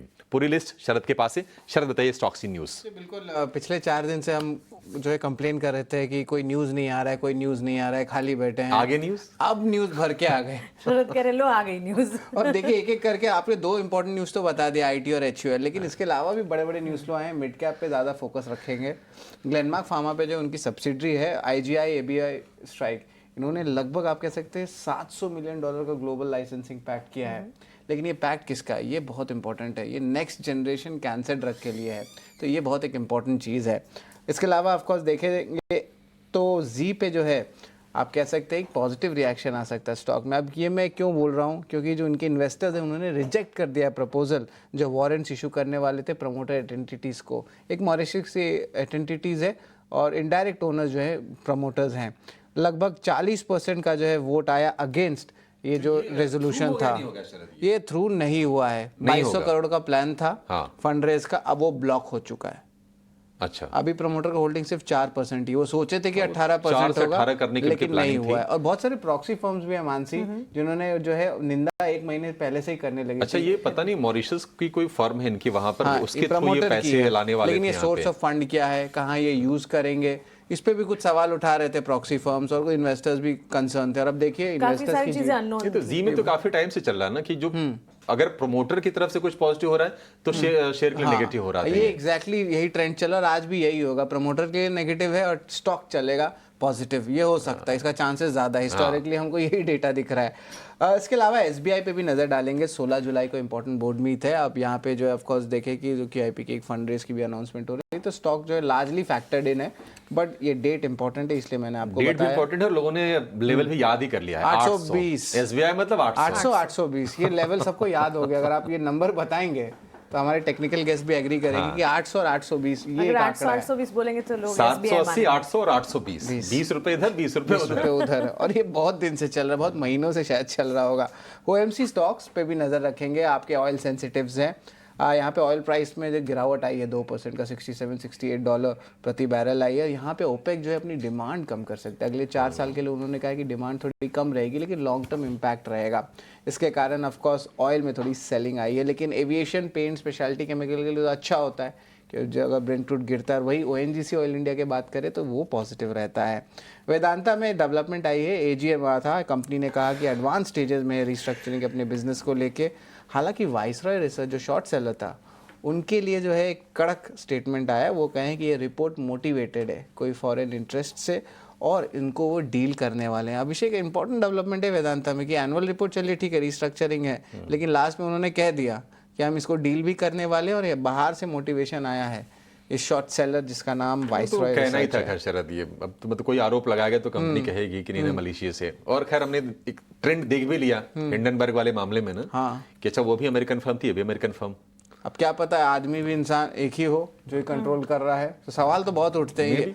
और इनका किस तरह पुष्टि होती है ये हमें भी नहीं पता, ये कंप्लायंट है कि नहीं, कि इनका भी कुछ गड़बड़ है ना कि हमें बिना अप्रोच किए, हमसे बिना कुछ पूछे आपने सारे के सारे आरोप लगा दिए। लास्ट में एक ब्रैकेट में ये डिस्क्लोजर लिख देते हैं कि नहीं ये डिस्क्लेमर है। तो उसका मतलब क्या होता है? आप किसी पे आरोप लगाते फिर एक लास्ट में डिस्क्लेमर डाल देते हैं। सेफ एस्केप है, सेफ एस्केप होगा शायद। तो आयरेडा की भी बात कर लेते हैं। कमज़ोर नतीजे आए हैं, नेट प्रॉफिट लगभग 36% गिर गया, एसेट क्वालिटी भी डिटोरिएट की, तो बहुत कमज़ोर नतीजे देखने मिले हैं। और जल्द से बिरला कॉप पे भी नज़र डालते हैं, जहाँ पे राजस्थान गवर्नमेंट ने जो माइनिंग लीज अप्रूव कर दी एक ब्लॉक के लिए, स्टॉक के लिए सपोर्टिव है। वही JSW इंफ्रा के लिए एक रेजोल्यूशन प्लान पास हुआ है NCR रेल इंफ्रा के लिए, जिसकी अप्रूवल जो है कम्युनिटी ऑफ क्रेडिटर से देखने मिली है। ठीक है, ये तमाम शेयर तो फोकस में रहेंगे ही रहेंगे, लेकिन आप देखिए ब्रेकिंग न्यूज चल रही है स्क्रीन पर, और अडानी ग्रीन को लेकर खबर आई है कि Q1 में जो ऑपरेशनल क्षमता है वो 45% बढ़ी है। एनर्जी बिक्री में 42% की बढ़ोतरी हुई है ईयर ऑन ईयर। तो ये कि निश्चित तौर पर एक पॉजिटिव चीज़ है अडानी ग्रीन के लिए। और हमने देखा कि मार्च में जहां पर शेयर था वहां से करीब करीब 200 रुपए के आसपास की रिकवरी तो इसमें आ गई है। हालांकि भाव अभी भी 1000 रुपए के हैं। और अडानी ग्रीन इसमें मतलब अगर आप 52 वीक हाई की बात करें तो 2000 रुपए से ज्यादा का शेयर ये हुआ करता था। तो वहां से वैल्यूएशन कंफर्ट तो है, लेकिन काफी ज्यादा नीचे है उस प्राइस से, क्योंकि बहुत तेज दौड़ लगाते हुए हमने इस शेयर को देखा था। लेकिन ये पॉजिटिव अपडेट्स आ रहे हैं कंपनी की तरफ से। इस पर एक व्यू भी लेंगे अडानी ग्रीन पर, लेकिन जरा आगे बढ़ जाते हैं और हमारे सहयोगी अशेषा तैयार हैं ब्रोकरेज के रिपोर्ट्स के साथ। अशेषा बताइए फोकस कहां पर होगा, जरा टीसीएस के बारे में बता दीजिए कि ब्रोकरेज क्या क्या रहे हैं। बिल्कुल, टीसीएस से ही शुरुआत करते हैं और सबसे पहले नुवामा की रिपोर्ट आई है। उन्होंने खरीदारी की राय बरकरार रखी है। 3,950 रुपये प्रति शेयर का उन्होंने टीसीएस पर लक्ष्य रखा है। वहां पर उनका मानना है कि muted set of numbers company ने रिपोर्ट किए, स्ट्रीट एस्टिमेट से कंपेयर करें तो काफ़ी कमज़ोर थे, और BSNL डील के चलते थोड़ा सा इम्पैक्ट नतीजों पर इस तिमाही में दिखा। इसके अलावा एंटीक की भी रिपोर्ट आई है, खरीदारी की राय बरकरार रखी है। एंटीक ने भी 3,725 रुपये प्रति शेयर का लक्ष्य उन्होंने टीसीएस पर रखा है। उनका मानना है कि उन्होंने अपने EPS एस्टिमेट्स 2 से 3% तक घटाए हैं FY 26 और 27 के लिए, और इसी के चलते उन्होंने अपना टारगेट प्राइस भी घटाकर अब 3,725 रुपये प्रति शेयर का कर दिया है। इसके अलावा UBS की कई सारी रिपोर्ट्स आई है। सबसे पहले टेलीकॉम सेक्टर पर जो रिपोर्ट आई है उससे शुरुआत करेंगे। उन्होंने भारती एयरटेल को डाउनग्रेड किया है। पहले जो न्यूट्रल की रेटिंग थी वो अब घटाकर बिकवाली की रेटिंग दी है, और टारगेट प्राइस 1970 रुपये प्रति शेयर का दिया है।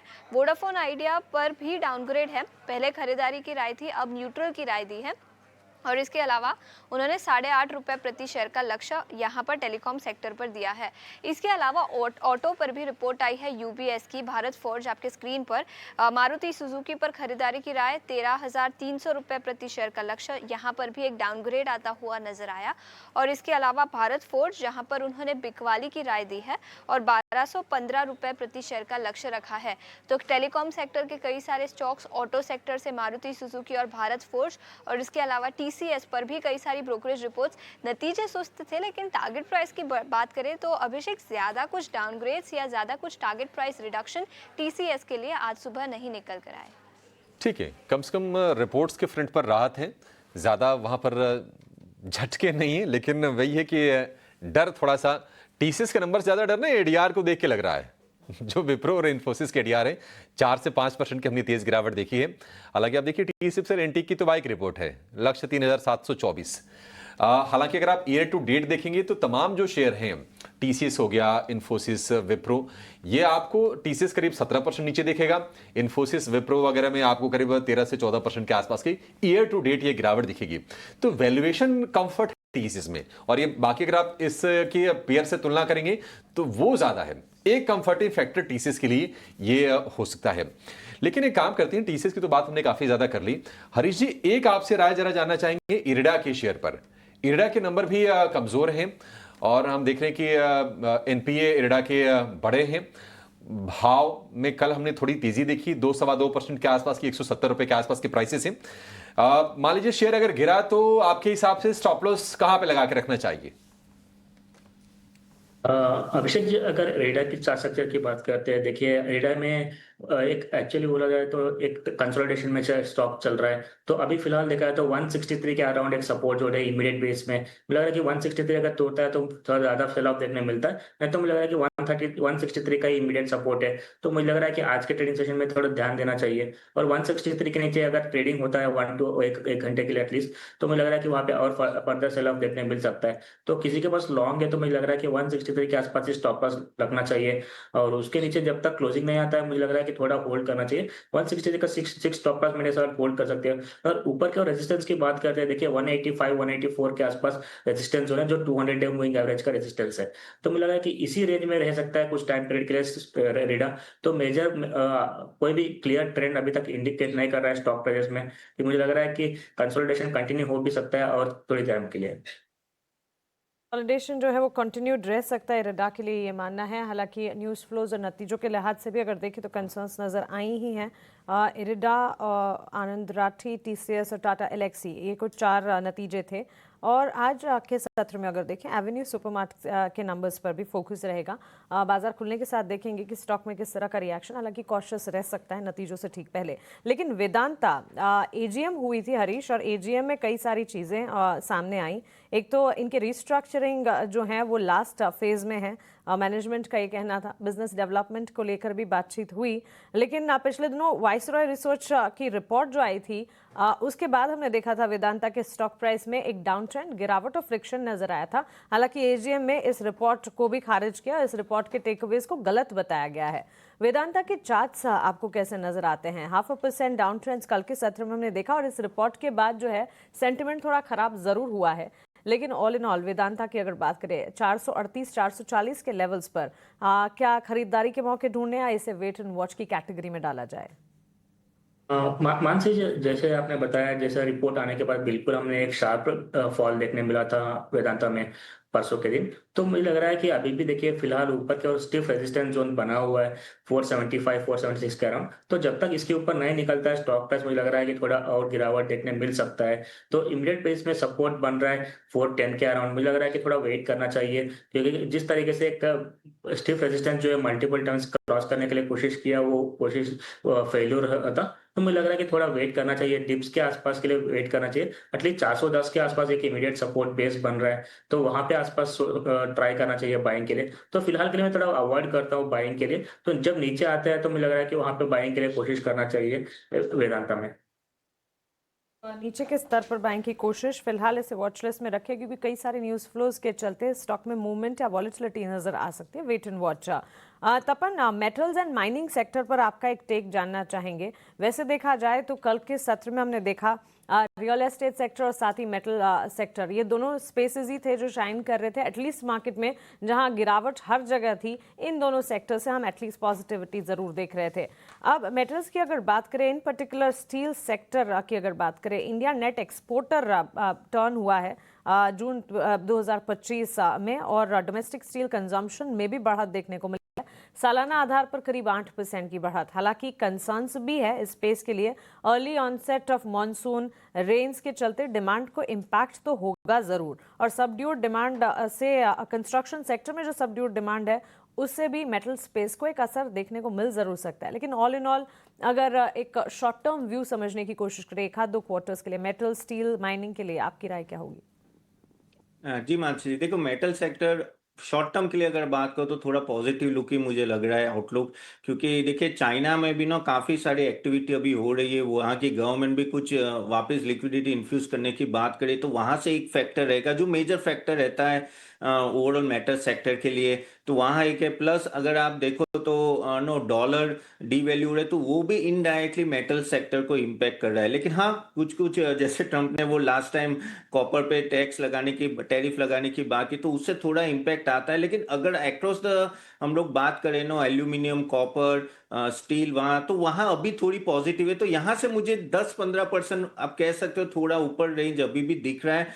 लॉन्ग टर्म में आई एम नॉट बुलिश, क्योंकि कभी ना कभी टैरिफ का इम्पैक्ट हर जगह आएगा। जैसे जैसे वो 1 अगस्त से लागू होगा, तो थोड़ा इम्पैक्ट स्टील में भी पड़ेगा आगे जाके, एक क्वार्टर में दिखेगा अपने को। तो मेरे हिसाब से अगर शॉर्ट टर्म है तो पॉजिटिव, लेकिन लॉन्ग टर्म में आई विल बी कॉशियस। फिर किस तरह से नो ट्रेड एक्टिविटी जा रही है, बिजनेसेस जा रहे हैं, उसके बाद I think one should take a decision. Connect से ताल्लुक रखता है ये सेक्टर, इसी के चलते on long term play tariff को लेकर अनाउंसमेंट्स, इम्प्लीकेशंस जो आ रहे हैं उसका असर पड़ सकता है इस सेक्टर पर, लेकिन शॉर्ट टर्म बेसिस पर अगर आप देखें सेक्टर में शाइन है और ये मूवमेंट पॉजिटिव साइड फिलहाल on A shorter term basis तो बरकरार रह सकती है। लेकिन चलिए ऑन दिस नोट हम एक ब्रेक के लिए रुकने वाले हैं। 124-130 अंकों की कमजोरी गिफ्ट निफ्टी की तरफ से हमारे एक्सपर्ट से गुजारिश है हमारे साथ बने रहें। ब्रेक के उस पार जब वापस लौटेंगे मार्केट्स लाइव लेकर आएंगे, हाजिर होंगे और मार्केट पर बातचीत का सिलसिला जारी रहेगा। आप बने रहें। नमस्कार, स्वागत है आपका 18 आवर्स स्वदेश पर। आप देख रहे हैं मार्केट लाइव। आपके साथ मैं हूं अभिषेक सत्यव्रतम और मेरे साथ हैं मेरे सहयोगी शरद दुबे।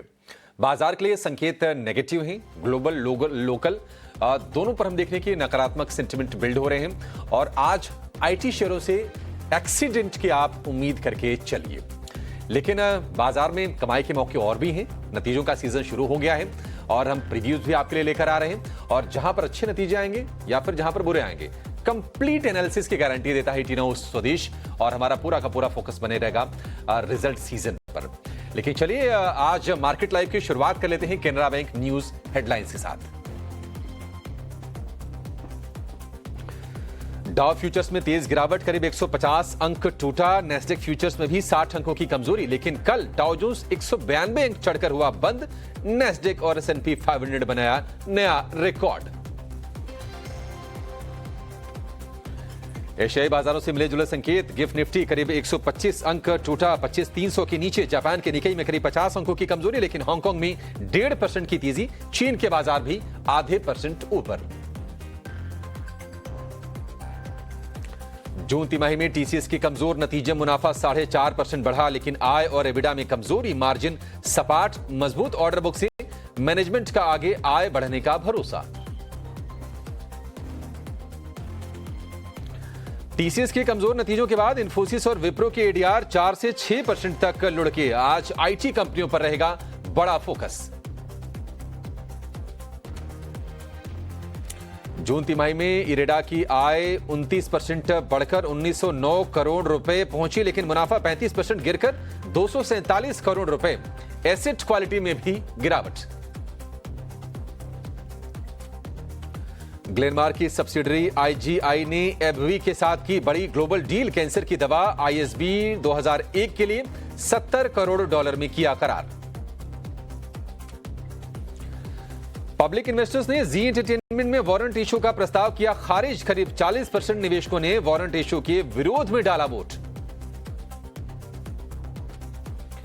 और एचयूएल में टॉप मैनेजमेंट में बदलाव। प्रिया नायर 5 साल के लिए बनी नई सीईओ एंड एमडी। रोहित जावा की लेंगी जगह, 1 अगस्त से संभालेंगी अपना पद।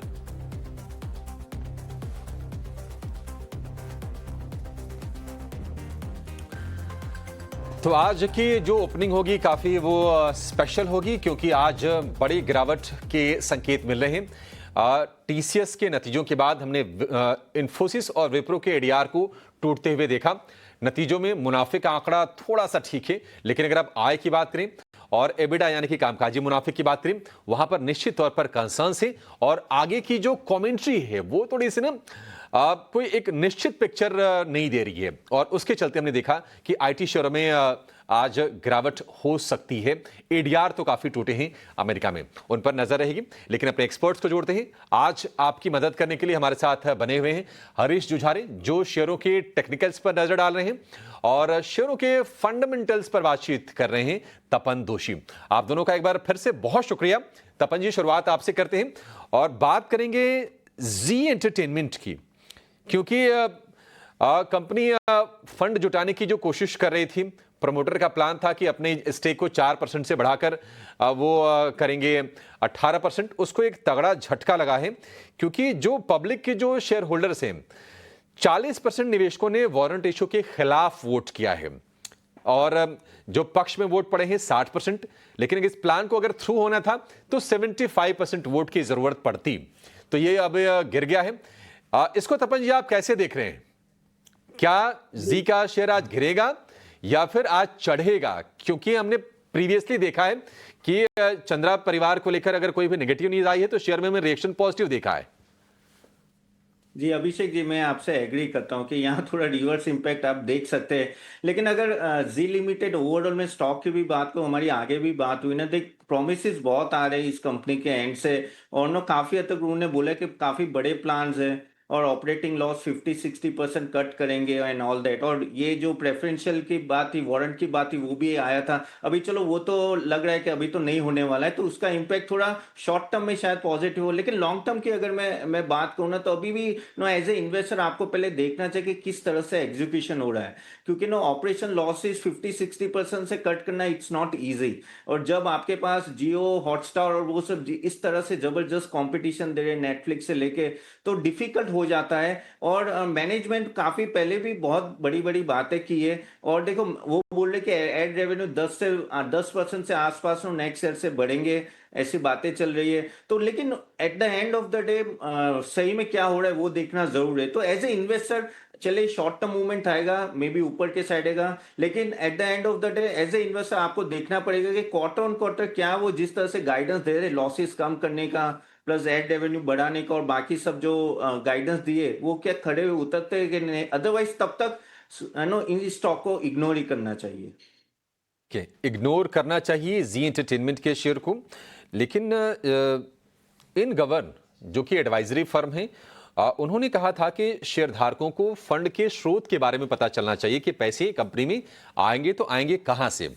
और उन्होंने कहा था कि वारंट इशू के जरिए अगर प्रमोटर का हिस्सा बढ़ रहा है अगर कंपनी में, तो ये माइनॉरिटी शेयर होल्डर्स के हित में नहीं है। ये उन्होंने चेतावनी दी थी इन गवर्नर ने। शेयर में हमने देखा कि अब देखिए प्री ओपन में अभी फिलहाल आपको 2-3% नीचे दिखेगा, लेकिन अभी मामला सेटल होने दीजिए। 9:08 के आसपास प्राइसेस सेटल हो जाएंगे, उसके बाद आपको ट्रेंड का अंदाजा इसमें लगेगा। लेकिन ये जान लेते हैं कि आज कौन से वो 9 शेयर हैं जो आपकी फोकस लिस्ट में होनी चाहिए। 9 के नवरत्न लेकर हमारे सहयोगी शरद दुबे हमारे साथ हैं। शरद बताइए कहां फोकस करें आज।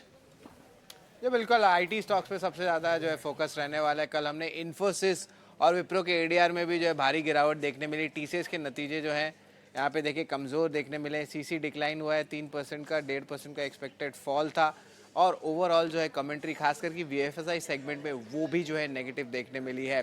दूसरा स्टॉक फोकस में रहेगा ग्लेनमार्क फार्मा। यहाँ पे बात करते हैं उनकी सब्सिडरी आईजीआई और एबीवीआई ने जो है लगभग 70 करोड़ डॉलर का एक ग्लोबल लाइसेंसिंग डील किया है नेक्स्ट जनरेशन कैंसर ड्रग को लेके। तीसरा स्टॉक रहेगा HUL। एक पॉजिटिव न्यूज़ फ्लो है, प्रिया नायर अब बनने वाली हैं CEO MD कंपनी की। अब वो सक्सीड करेंगी रोहित जावा को।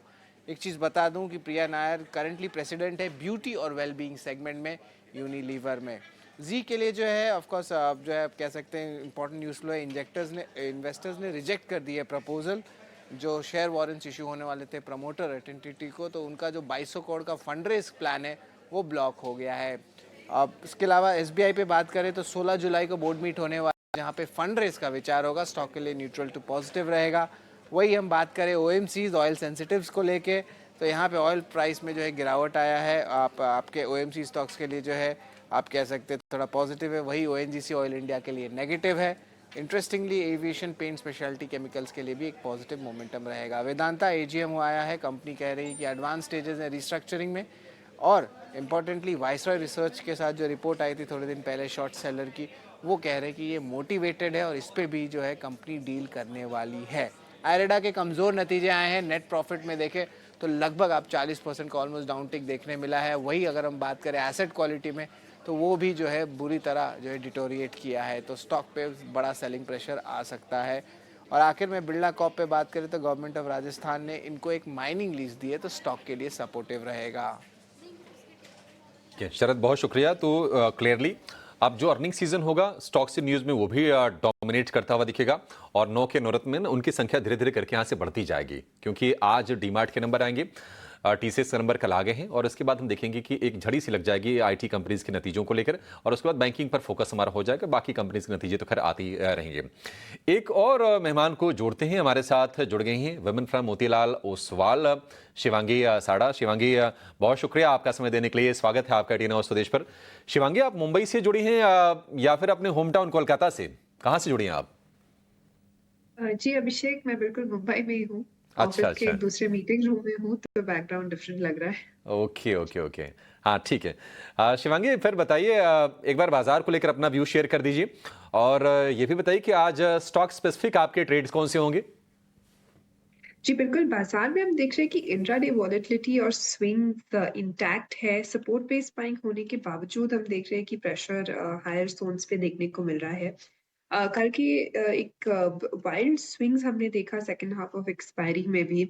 और यहाँ हालांकि हम कंसोलिडेट कर रहे हैं लगातार पिछले 9 ट्रेडिंग सेशन से। पर इम्पोर्टेंट ये है कि 25,300 मार्क्स के ऊपर ये होल्ड करते हुए रहे। 25,300 एक इम्पोर्टेंट मेक और ब्रेक जोन बनते हुए दिखेगा इंडेक्स के लिए नेक्स्ट फ्यू सेशंस के लिए। इसके ऊपर अगर ये होल्ड करते हुए दिखता है तो यहाँ कंसोलिडेशन और अप मूव हम एक्सपेक्ट कर सकते हैं 25,600 और 25,850 के लेवल्स के लिए। But overall slow and steady चलने की गुंजाइश है। और सपोर्ट के तौर पे 25,300 के एक बहुत ही क्लोज सपोर्ट को हम ध्यान रखेंगे।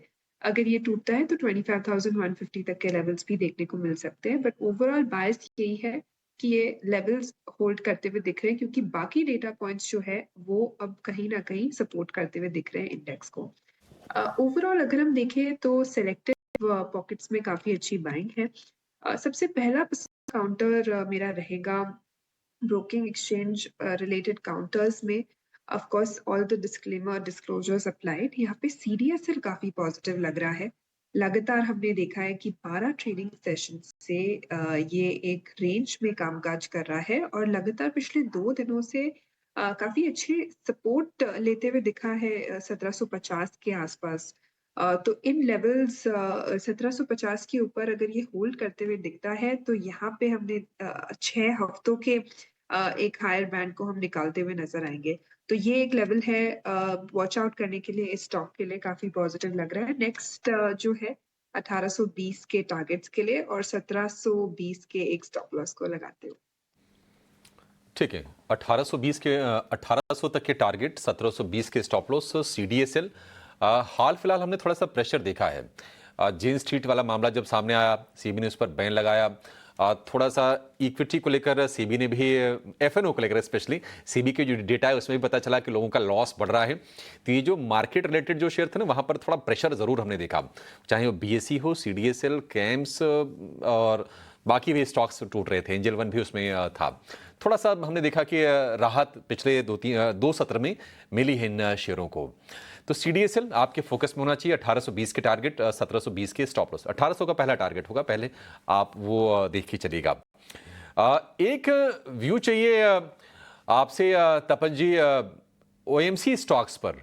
क्रूड हम देख रहे हैं कि थोड़ा सा नरम हुआ है। हालांकि इस नरमी के पीछे की वजह यह है कि ट्रंप ने जो टैरिफ वाला टेंट्रम फिर से जो शुरू किया है ना, उससे ग्लोबल ग्रोथ को थोड़ा सा झटका लगने की आशंका है। थोड़ा डिमांड हो सकता है कि सॉफ्ट हो जाए, उसके चलते क्रूड गिरा है। बाकी आउटपुट तो हम देखेंगे कि अगस्त से बढ़ेगा ही, करीब प्रतिदिन के हिसाब से 5.5 मिलियन बैरल की देखेंगे कि बढ़ जाएगा वहां पर प्रोडक्शन। आप ओएमसी को कैसे देख रहे हैं? जी, ओएमसी को काफी अच्छा फायदा होगा। अभिषेक जी देखिए, $70 के आसपास घूम रहा है ऑयल, और वो मुझे लग रहा है कि यहीं घूमेगा। काफी रिपोर्ट तो ऐसे भी आ रहे हैं कि $60 तक चला जाएगा। अब देखते हैं होता है कि नहीं होता है, लेकिन इस लेवल पे तो ऑफकोर्स ओएमसी को तो काफी फायदा है। क्योंकि देखिए, अगर ऑयल 70 के आसपास रहते हैं तो इन लोगों को ऑलमोस्ट 5% का मार्जिन का बेनिफिट मिल जाता है। इनकी किनकी बात कर रहा हूँ मैं, जैसे HPCL, BPCL, IOC, इन सब की बात कर रहा हूँ। तो डायरेक्टली इनके मार्जिन पे इम्पैक्ट आता है और काफी रिकवरी भी हो जाती है। देखो, आपको भी पता है ऑयल मार्केटिंग कंपनीज काफी स्ट्रगल करती है रिकवरी में, तो वहां भी उनको फायदा हो जाएगा। और एलपीजी की भी अंडर रिकवरी जो कॉन्फर्सेशन था वो भी आगे जाके बोल रहे कि भाई आएगी। गवर्नमेंट ने बोला है ऑलमोस्ट 40,000 करोड़ का एक बड़ा बर्डन है, वहां भी एक रिकवरी आ सकती है। तो इन ऑल ये सब पॉजिटिव है और मेरे हिसाब से जितना कंटिन्यू करेंगे ये, आई थिंक 1-2 क्वार्टर और रहेंगे तो आई थिंक ओएमसी के फाइनेंशियल्स का और बैलेंस शीट काफी ठीक ठाक रहेगी। सो एज ए अगर इस लेवल पे अगर बात करें तो वन शुड होल्ड ओएमसी अगर उनके पास है। इवन नीचे के लेवल पे वन शुड बाय ऑल्सो। ये तीनों बीपीसीएल, एचपीसीएल, आईओसी तीनों को बेनिफिट रहेगा लोअर क्रूड प्राइसेस का। बेनिफिशियल जो है ऑफ कोर्स देख सकते हैं लोअर क्रूड प्राइसेस को लेके। ऑफ कोर्स बीपीसीएल, आईओसीएल इस पे भी नज़र रखेंगे और जिस तरह क्रूड डेरिवेटिव या सेंसिटिव्स आते हैं उस पे भी जो हमारी नज़र रहेगी। लेकिन एक बार निफ्टी की बात कर देते हैं तो कमज़ोर शुरुआत की संकेत आ रहे हैं। निफ्टी एक्सपेक्टेड है कि खुलेगा तो 25,250 लेवल्स पे खुल सकता है। लगभग 0.4% स्टेक का जो अभी गिरावट दिख रहा है, पर सेटलमेंट जो है धीरे धीरे करके हम आपको एग्जैक्ट बता देंगे कब तकरीबन 100 अंक नीचे की जो है गिरावट की शुरुआत है। End of course Abhishek IT segment जो है ये इसको पूरा लेके नीचे आने वाला है। आईटी से ही प्रेशर बिल्ड हो रहा है शरद, और मतलब देखा जाए तो जो संकेत विप्रो और इन्फोसिस के डीआर दे रहे थे ना, उतने पैनिक नहीं है। उतना पैनिक नहीं है। आप देखिए टीसीएस करीब 2.5% नीचे, इन्फोसिस 2.25% नीचे, विप्रो में 1.5% की गिरावट, टेक महिंद्रा, एचसीएल टेक, हालांकि ये तमाम सारे के सारे शेयर ही गिरेंगे, बट वो ऐसे कोई बहुत भय का माहौल नहीं दिखाई दे रहा है। गिरावट 2-3 सेशन से ऑलरेडी आ रही थी। तो अब थोड़ी नरमी थी, पहले से थी, तो उतना भी ज्यादा जो है इम्पैक्ट देखने नहीं मिल रहा है। शिवानगी, एक बार आईटी सेगमेंट पे जो है आपकी एक बार राय ले लेते हैं। आज लगता है कि ये सेक्टर पे जो है सेलिंग प्रेशर बना रहेगा, या लगता है कि कहीं पे कुछ रिकवरी कुछ काउंटर्स पे देखने मिल सकता है? आप आईटी सेगमेंट को कैसे देख रहे हैं शिवानगी? जी बिल्कुल, आईटी सेक्टर की हम बात करें यहाँ पे तो हमने देखा है कि थोड़े बहुत स्ट्रेंथ जो मिड कैप आईटी स्पेस में थे वो अब गिव अप होते हुए दिख रहे हैं। थोड़े प्रॉफिट बुकिंग इन लेवल्स पे देखने को मिल रही है। हैवी वेट्स का भी इतना सपोर्ट नहीं है फिलहाल। यहाँ पे फ्रेश शॉर्ट बिल्डअप भी होते हुए दिख रहा है। मेरी राय रहेगी कि हम थोड़ा वेट एंड वॉच करें। दूसरे सेक्टर्स पे फोकस कर सकते हैं जिनमें अच्छा मूवमेंट। ये बिल्कुल दूसरे सेक्टर्स में जो है राय आ रही है, वेट एंड वॉच रहेगा आईटी सेगमेंट में। जिस तरह वो स्टेबलाइज होते हैं, जिस तरह अर्निंग सीजन भी पैन आउट होता है, धीरे धीरे करके एचसीएल टेक, इन्फोसिस, इनके सारे नतीजे जो है आने लगेंगे। एक बार ग्लेनमार्क फार्मा पे नज़र डालते हैं। और एक बड़ी डील हुई है, कल के ट्रेडिंग सेशन में स्टॉक लगभग 5% ऊपर है, और आज भी खुलेगा तो एक अपर सर्किट पे खुल रहा है, शायद 10% पे। यहाँ पे इनकी सब्सिडरी आईजीआई और एबवी ने $700 मिलियन का एक इम्पॉर्टेंट लाइसेंसिंग डील किया है, कैंसर ड्रग को लेके है। तपन, एक बार ग्लेनमार्क फार्मा पे आपकी क्या राय है, ज़रा बताएं। देखिए, ग्लेनमार्क के लिए ये एक बहुत ही अच्छी डील है, क्योंकि उससे इनको फायदा काफी होगा। और ये जो डील है ना, उसके वजह से इनको अपफ्रंट के ना मार्जिन में भी थोड़ा इम्पैक्ट आ सकता है। अगर हम लोग और बात करें तो ये स्टॉक देखो 16-17% ऑलरेडी भाग चुका है, लेकिन Q4 रेवेन्यू भी देखो वो थोड़ा म्यूटेड था। और यहाँ से देखना पड़ेगा कि आगे जाके ये क्वार्टर भी रिजल्ट कैसे रहेगा। देखो, इनका काफी हद तक पोर्टफोलियो ना कैंसर पोर्टफोलियो पे डिपेंडेंट है, तो उसमें भी उनको ना कुछ अप्रूवल मिले यहाँ से कि नए पैटर्न के लिए, तो वो भी उनको एक फायदा रहेगा आगे जाके। लेकिन अभी जो वैल्यूएशन और वो सब देख के मुझे ऐसा लगे कि अभी होल्ड कर सकते हैं। नई बाई के लिए मैं अभी यहाँ नहीं बोलूंगा, लेकिन अगर आपके पास स्टॉक है तो आप होल्ड कीजिए। स्टॉक में कुछ पॉजिटिव न्यूज आ रहे हैं अभी इसमें। ठीक है, ग्लेनमार्क को लेकर ये व्यू, बड़ी तेजी के साथ खुलने की संकेत, 10% ऊपर ये शेयर खुलेगा, क्योंकि बहुत ही क्रूशियल ड्रग को लेकर पॉजिटिव डेवलपमेंट निकल के आई है। लेकिन चलिए, अब 100 अंक की गिरावट के साथ निफ्टी की शुरुआत होगी, और इसमें अगर आप वेटेज के हिसाब से देखेंगे तो पूरा का पूरा आईटी वाला ही मामला सिर्फ है। टीसीएस सबसे ज़्यादा 2.5% कमज़ोर खुलेगा। क्या कमज़ोर खुल के रिकवरी आएगी, ये देखने वाली चीज़ होगी। पहले भी हम देख रहे हैं कि नतीजों से पहले थोड़ा कॉशियस अप्रोच था इन्वेस्टर्स का। 2-3 सत्र से हम गिरावट देख रहे थे, और Wipro, tech Mahindra, HCL tech 1.25% से लेकर 1.5% के आसपास की नरमी यहां पर होगी। लेकिन एचयूएल में जो चेंज ऑफ गार्ड है, प्रिया नायर बन रही है कंपनी की एमडी एंड सीईओ 1 अगस्त से, और इसको बाजार पसंद कर रहा है। रोहित जावा का करीब 2 साल का टेन्योर रहा, लेकिन कोई बहुत अच्छी खबरें निकल के आई नहीं थी एचयूएल को लेकर। हालांकि उन्होंने कहा कि नहीं, वॉल्यूम लेड एक्सपेंशन हमने देखा है एचयूएल में, लेकिन इस चेंज को पसंद कर रहे हैं। प्रिया नायर इनसाइडर हैं, 30 साल से कंपनी के साथ हैं, और ब्यूटी और वेलबींग जो इनका डिवीजन है उसकी प्रेसिडेंट के तौर पर अभी तक ये काम कर रही थी। ग्लोबल चीफ मार्केटिंग ऑफिसर भी ये कंपनी में रह चुकी हैं। तो बढ़िया तेजी हम देख रहे हैं एचयूएल में, 3.5% ऊपर ये शेयर खुलेगा। और अगर हम बात करें निफ्टी के अलावा, निफ्टी बैंक को अगर आप देखेंगे तो हमने कहा था कि नहीं उतना कमजोर नहीं होगा, सेंटिमेंटल पे इंपैक्ट आएगा। तो 0.4% नीचे निफ्टी खुलेगा, और 0.2% नीचे निफ्टी बैंक में शुरुआत होते हुए हम देख रहे हैं करीब 100 अंकों की गिरावट, 56,850 के आसपास की शुरुआत होगी। चलिए, निफ्टी की शुरुआत हो गई है, और जहां पर खुला वहां से थोड़ी सी रिकवरी, 78 अंकों की ही गिरावट आपको निफ्टी में दिखेगी। और अगर आप देखेंगे तो निफ्टी बैंक सपाट 26 अंकों की मामूली सी गिरावट। और आईटी में हम प्रेशर देख रहे हैं। इन्फोसिस सबसे ज्यादा कमजोर करीब 3%, विप्रो करीब 2%, टीसीएस 2%। एसीएल टेक में 1.5% की गिरावट। टेक महिंद्रा की बात करें तो 1% के आसपास की नरमी आज के सत्र में हम देख रहे हैं। इन्फोसिस का प्रदर्शन रिलेटिवली बेहतर रहा है। अगर आप देखेंगे टीसीएस से तुलना करेंगे तो आज हम देख रहे हैं कि गिरावट भी वहां पर ज्यादा हो रही है। नतीजे टीसीएस क्या है, लेकिन इन्फोसिस ज्यादा गिर रहा है। इन्फोसिस 3% के आसपास की नरमी आज के सत्र में है और टीसीएस में रफली सिर्फ 2% के आसपास की कमजोरी पर आपको कारोबार होता हुआ दिखेगा। 95 अंक नीचे है निफ्टी। और अगर हम निफ्टी बैंक की बात करें तो देखिए हरे निशान में हमने कहा था कि निफ्टी बैंक का जो स्ट्रक्चर है वो मजबूत है और वो थोड़ी सी चर्निंग भी हो सकती है कि से पैसे निकल के बैंकिंग में जाए। वो साफ तौर पर फिलहाल तो दिख रहा है शुरुआती सत्र में। हरे निशान में निफ्टी बैंक है। अगर हम निफ्टी के गिरने वाले शेयरों की बात करें तो एचयूएल है 2.5% ऊपर। चढ़ने वाले शेयरों की बात करें तो कोटक बैंक में 0.5% की तेजी। तो एकमात्र शेयर एचयूएल है जहां पर हम 1% से ज्यादा के मूव्स देख रहे हैं। और अगर हम वायदा के शेयरों की बात करें तो ग्लेनमार्क कैंसर वाली ड्रग को लेकर एक मजबूत अपडेट आया। एक उन्होंने टाई अप किया है। 10% ऊपर ये शेयर कारोबार कर रहा है। प्रेस्टीज में 3% की तेजी। इसके अलावा नैल्को एनएमडीसी में हम देख रहे हैं कि करीब 1% के आसपास की तेजी पर कारोबार हो रहा है। इंडिगो ने कल हमने देखा कि इंट्राडे में गिरावट दिखाई थी। हालांकि शेयर ऊपर था लेकिन लास्ट में आते आते कमजोर बंद हुआ था। आज इंडिगो में फिर से हम पुलबैक का ट्रेड देख रहे हैं और क्रूड में जो नरमी आई है उसका सपोर्ट मिल रहा है। 1% ऊपर ये शेयर कारोबार करता हुआ आपको दिखेगा। एडवांस डिक्लाइन का रेशियो जो है वो बेहतर है, वो कमजोर नहीं है। आप देखेंगे 1062 शेयर आज तेजी वाले हैं और 991 शेयर इस वक्त गिरावट वाले हैं। तो वहां पर कोई नेगेटिविटी नहीं है। निफ्टी बैंक आपको 40 अंक ऊपर दिखेगा। और निफ्टी 50 की बात करें तो आईटी को छोड़ दें तो बाजार में ऐसी कोई दिक्कत की बात लग नहीं रही है। 80 अंकों के आसपास की गिरावट निफ्टी में है। 25,275 ये लेवल है। हमने आपको बताया था कि 25,200 का आप सपोर्ट मान के चलिए, वहां पर निफ्टी सपोर्ट लेगा और वो हम रेस्पेक्ट होते हुए फिलहाल अच्छे से देख रहे हैं। गिरावट वाले अगर हम आईटी के अलावा कुछ और शेयरों की बात करें तो एमएनए में करीब 1% के आसपास की नरमी है। जियो फाइनेंस करीब 1% नीचे है। अपोलो हॉस्पिटल 1% नीचे है और बजाज ऑटो में 0.5% की आसपास की गिरावट पर कारोबार होता हुआ दिखेगा। आईटी में एक इंटरेस्टिंग चीज ये है कि केपीआईटी टेक आप देखिए आज सेंटिमेंट कमजोर है टीसीएस से, फिर भी ये जो शेयर है 1% ऊपर आपको कारोबार करता हुआ दिखाई देगा। यानी ऐसा नहीं कि पूरे के पूरे आईटी स्पेस में कोई बहुत ज्यादा कोई नेगेटिविटी है।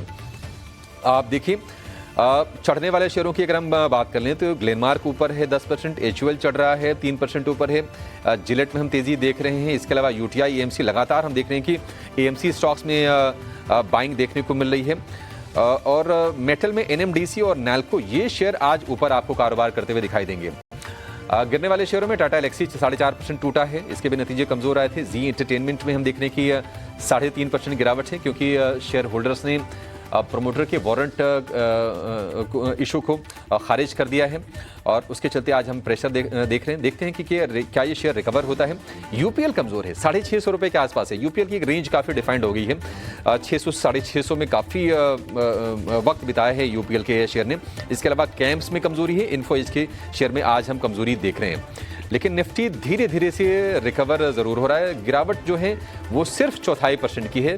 65 अंक नीचे आपको निफ्टी कारोबार करता हुआ दिखाई देगा और उसकी वजह यह है कि सेक्टोरल इंडाइसेस में निफ्टी आईटी 1.5% कमजोर है और इसके अलावा मीडिया ही एकमात्र सेक्टर है जहां पर हम 1% से ज्यादा की कमजोरी देख रहे हैं। ऑटो 0.5% कमजोर है और रियल्टी में भी हम आधे से 0.25% के आसपास की कमजोरी देख रहे हैं। लेकिन FMCG, pharma, PSU bank, power, metal ये कुछ सेगमेंट से जो बाजार को सपोर्ट करने का काम कर रहे हैं। तो तस्वीर ये है कि निफ्टी बैंक 60 अंक ऊपर, निफ्टी 60 अंक नीचे। ज्यादा कोई चिंता की बात लग नहीं रही है।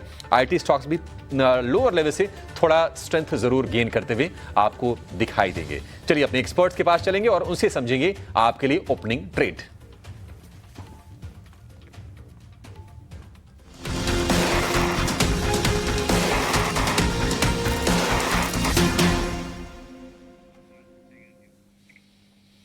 तो ओपनिंग ट्रेड में जो है हम देखें कि यहाँ पे जो है ओवरऑल निफ्टी में देखें तो एसबीआई लाइफ एचयूएल ही पॉजिटिव में है और बाकी सब में जो है नेगेटिव, या हम कह सकते हैं कि थोड़ा सा रेंज बाउंड मूवमेंट देखने मिल रहा है सेक्टोरली अगर बात करें तो। और निफ्टी जो है 25,300 लेवल्स के नीचे आया है बट एक टाइप से रिकवरी अटेम्प्ट हो रही है उसके जो ओपनिंग हुई थी थोड़ी सी गैप डाउन हुई थी, लेकिन अब जो है थोड़ा रिकवरी आ रहा है। लेकिन ऑफ कोर्स बैंकिंग स्पेस में देखिए यहाँ पे मोमेंटम अभी भी पॉजिटिव साइड का है। एंड ऑफ कोर्स थोड़ी देर पहले अभिषेक ने कहा भी था 8 बजे 9 बजे के बीच में कि एफआईज का शायद इंटरेस्ट आईटी से थोड़ा चर्न करके बैंकिंग स्पेस में आ सकता है।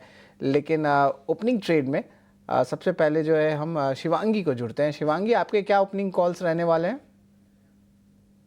जी, ओपनिंग ट्रेड के लिए मैंने आइडेंटिफाई किया है इंडिगो, जो कि एक सस्टेन बाइंग इंटरेस्ट यहाँ पे इमर्ज होते हुए दिख रही है।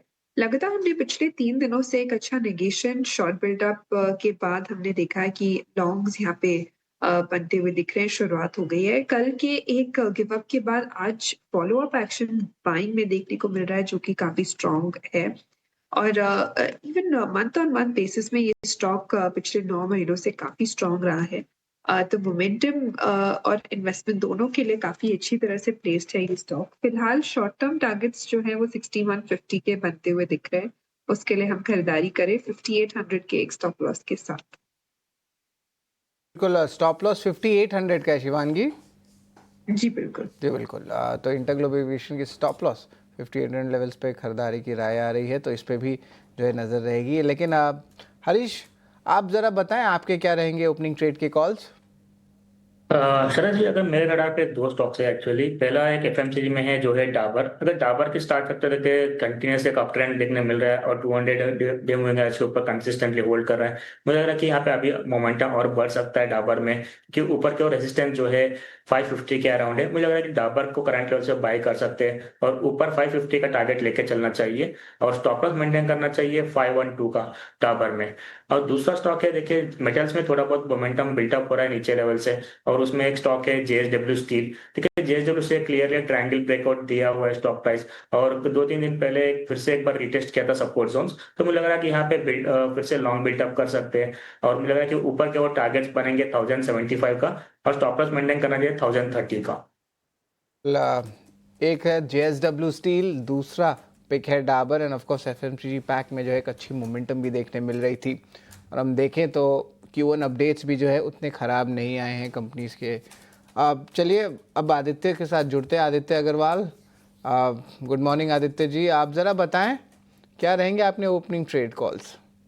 गुड मॉर्निंग शरद, शुभ बुलाने के लिए शुक्रिया। पहला ट्रेड मेरे नज़र में पेटीएम का है शरद। एक अच्छा बेस फॉर्मेशन होके यहाँ पे कल हमने ब्रेकआउट देखा था स्टॉक पे, फ्रेश अच्छे वॉल्यूम्स पे, और आज स्टॉक खुलने के साथ साथ पॉजिटिव मोमेंटम के साथ ट्रेड कर रहा है। तो पेटीएम पे खरीदारी की सलाह रहेगी यहाँ पे। ऊपर में टारगेट हमको यहाँ पे लगाना है 975 रुपए का, और नीचे स्टॉप लॉस हमको यहाँ पे 930 रुपए का। तो 930 रुपए का स्टॉप लॉस के साथ पेटीएम में खरीदारी की सलाह रहेगी। इसके अलावा मैनकाइंड फार्मा, जो कि रिसेंटली एक एफएनओ में एडिशन हुआ है स्टॉक, ये काफी सॉलिड मूव दिखा रहा है। कंटिन्यूअस अप मूव्स कंटिन्यूअस इसमें देखने मिल रहे हैं लास्ट 3 ट्रेडिंग सेशन से।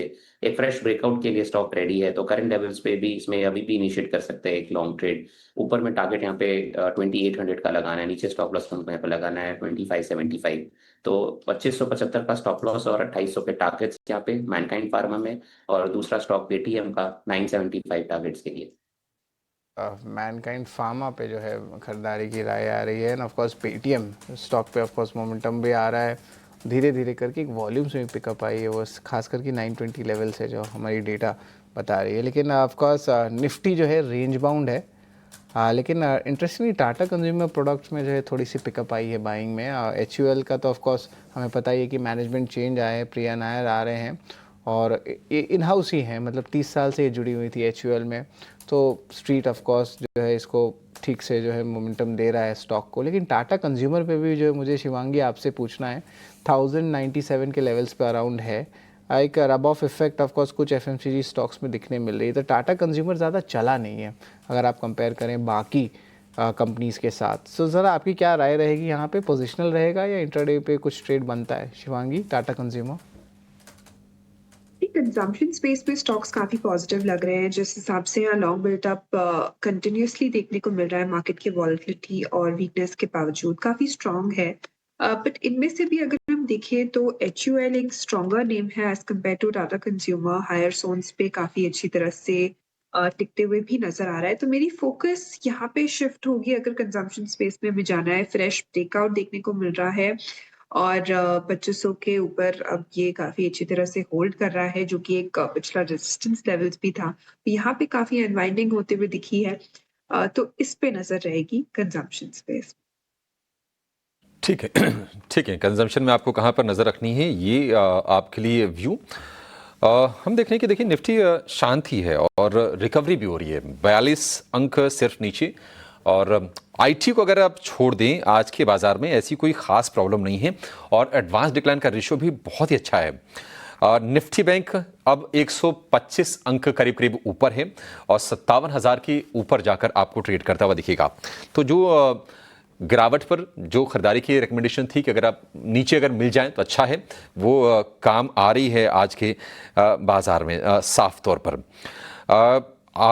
फार्मा और कंजम्पशन यहाँ से बाजार के लिए सपोर्ट है। ग्लेनमार्क ने जो करार किया है, इनकी सब्सिडियरी ने करार किया है एबवी के साथ एक कैंसर के ड्रग के लिए एक्सक्लूसिव लाइसेंसिंग अग्रीमेंट किया है।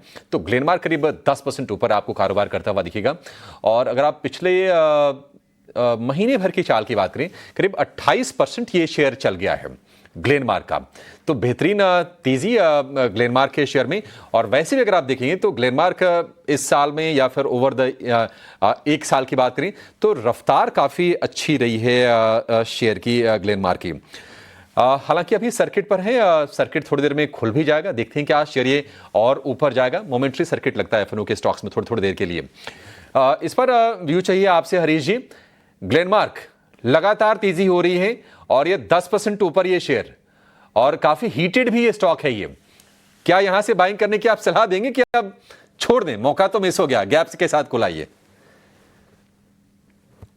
अभिषेक जी, जिस तरीके से एक रैली देखने मिला है ग्लेनमार्क में, मुझे लग रहा है कि आज एक अच्छा खासा रैली देखने मिल रहा है। मुझे लग रहा है कि यहाँ पे बाइंग का थोड़ा ऑलरेडी कल के ट्रेडिंग सेशन में भी ऑलमोस्ट 5% गेन्स देखने मिला है और आज ऑलमोस्ट सर्किट पे ओपन हुआ है। मुझे लग रहा है कि यहाँ पे थोड़ा अवॉइड करना चाहिए, थोड़ा कूल ऑफ होना चाहिए स्टॉक को। देखिए प्रीवियस ऑल टाइम हाइस्ट 1830 के आसपास, तो मुझे लग रहा है कि बहुत ज्यादा ऑलरेडी रनअप हो चुका है स्टॉक में। तो मुझे लग रहा है कि और आरएसआई के हिसाब से भी अगर देखते हैं तो टेक्निकल्स में तो ओवरबॉट सिनेरियो इंडिकेशन दे रहा है। तो मुझे लग रहा है कि स्टॉक को थोड़ा कूल ऑफ होना चाहिए, एटलीस्ट 1900 तक लेवल्स तक आता है तो वहां पे बाइंग के लिए कोशिश करना चाहिए। फिलहाल मैं अवॉइड के रिकमेंड करूंगा इसमें कि ऑलरेडी अपर सर्किट में है। एक बार सर्किट खुलने के बाद देखना पड़ेगा कि फिर से एक बार रैली भी कंटिन्यू हो सकती है। तो लेकिन ओवरऑल मुझे लग रहा है कि अभी थोड़ा वेट करना चाहिए बाइंग के लिए, डिप्स में बाइंग करने की राय रहेगी ग्लेनमार्क में। ठीक है, ग्लेनमार्क को लेकर ये व्यू। ओपनिंग का हमारा ये हीरो है, ओपनिंग का खिलाड़ी ग्लेनमार्क 10% ऊपर ये कारोबार कर रहा है। लेकिन इन्होंने जो एक्सक्लूसिव लाइसेंसिंग अग्रीमेंट किया है एबवी के साथ, इनकी सब्सिडरी ने, ये इंपॉर्टेंट क्यों है? कितना बड़ा बाजार इनके लिए बनेगा? यहाँ से जो ब्रोकर्स हैं वो क्या कह रहे हैं ग्लेनमार्क के शेयर के लिए, कितने ऊपर के टारगेट दे रहे हैं? ये तमाम डिटेल लेकर हमारी सहयोगी सृष्टि शर्मा हमारे साथ जुड़ गई हैं। सृष्टि, बताइए कितनी प्रमुख है ये डील और कितना बड़ा मार्केट खुल जाएगा? जी हाँ, बिल्कुल बहुत प्रमुख है ये डील ग्लेनमार्क फार्मा के लिए। देखिए ग्लेनमार्क फार्मा की ये जो रिसर्च या R&D आर्म है उसकी कैपेबिलिटी ज़रूर दिखाती है, क्योंकि ग्लेनमार्क की जो सब्सिडरी है इकोनॉस ग्लेनमार्क इनोवेशन, उसने ये डील की है एबवी के साथ, जो कि एबवी एक ग्लोबल बायो फार्मा जाइंट है और ये बहुत महत्वपूर्ण और बड़ी डील है। सबसे पहले बताते हैं ये डील किस ड्रग के लिए हुई है। तो ग्लेनमार्क जिस प्रोडक्ट पे काम कर रहा है उसको अभी, क्योंकि वो पूरा प्रोडक्ट पूरी तरीके से डेवलप नहीं हुआ है, ट्रायल फॉर्म में है, तो उसको हम ISB 2001 इस नाम से जानते हैं। अब ये जो है एक ब्लड कैंसर की दवा पे काम कर रहे हैं और इसके लिए एबवी ने इनके साथ करार किया है, जहां पर एबवी जो है इस पर्टिकुलर ड्रग को जो है कई सारे देशों में मैन्युफैक्चर करेगी, डेवलप करेगी, उसे कमर्शियलाइज करेगी और खास तौर से नॉर्थ अमेरिका, यूरोप, जापान और ग्रेटर चाइना के मार्केट्स में एबवी ग्लेनमार्क के साथ मिलकर काम करेगी। अब इसके लिए एबवी ग्लेनमार्क फार्मा को कितना पेमेंट करेगी और उसके क्या मायने हैं वो समझ लेते हैं। तो इसमें अपफ्रंट पेमेंट यानी सबसे पहले जो टेबल पे पैसा रखा जाएगा वो है लगभग $700 मिलियन का, जो कि अगर इंडियन रुपी में कन्वर्ट करें तो लगभग 5,800 करोड़ के आसपास आएगा। पर यही नहीं, आने वाले कुछ टाइम में ग्लेनमार्क फार्मा के पास पोटेंशियल है कि 10,000 करोड़ से भी ज़्यादा के रेवेन्यूज वो इसी पर्टिकुलर ड्रग से कमा सकती है, जो कि अगर $1.22 बिलियन का होगा और साथ ही साथ इसके अलावा रॉयल्टीज भी इन्वॉल्व है। तो ये ग्लेनमार्क फार्मा के लिए बेहद पॉजिटिव पॉजिटिव न्यूज़ फ्लो है, क्योंकि आने वाले समय में एक बड़ी रेवेन्यू चेन जो है वो ओपन करेगी। पर अब ये देखना भी इंपॉर्टेंट है कि फिलहाल जो ड्रग है वो डेवलपिंग स्टेज में है, ट्रायल फेज में है, जहाँ पर फेज़ 1 जो है ऑलरेडी इसका चल रहा है। पर अच्छी बात यह है कि जो अर्ली इनके जो इंडिकेशंस आए थे, ट्रायल्स हुए थे, उसमें सक्सेस रेशियो इस पर्टिकुलर ड्रग का काफ़ी अच्छा माना जा रहा है। लगभग 79% जो है वहाँ पे सक्सेस रेशियो रहा है। और इस ब्लॉकबस्टर लाइसेंसिंग डील के बाद ब्रोकरेजेस भी इसको पसंद कर रहे हैं। अगर मोतीलाल ओसवाल की बात करें तो उन्होंने खरीदारी की राय अपनी बरकरार रखी है और साथ ही जो अपना लक्ष्य है वो बढ़ा के 2430 कर दिया है। और आप देखिए स्टॉक में एक ज़बरदस्त एक्शन हम देख ही रहे थे और आज भी 10% का उछाल ग्लेनमार्क फार्मा दिखा रहा है।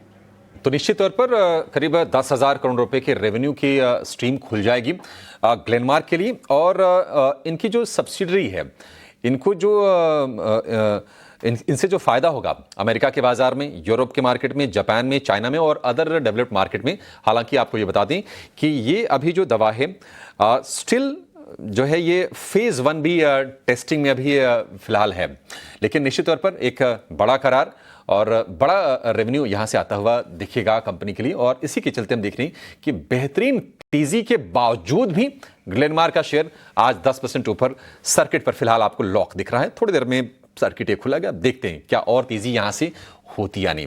तो ये रहा ओपनिंग का हीरो।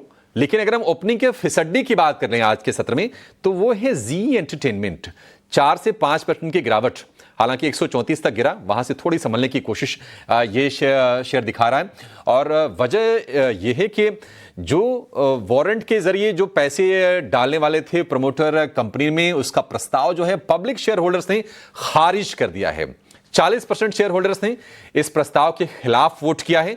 प्रमोटर की कोशिश थी कि अपनी शेयर होल्डिंग को 4% से बढ़ाकर 18% की जाए, लेकिन जो प्रॉक्सी एडवाइजरी फर्म से उन्होंने भी कहा था शेयर होल्डर्स को कि आप इस प्रस्ताव के पक्ष में वोट ना करें, क्योंकि फंड के स्रोत का पता नहीं है कि पैसे आएंगे कहां से। इसको जरा विस्तार से मामले को समझते हैं।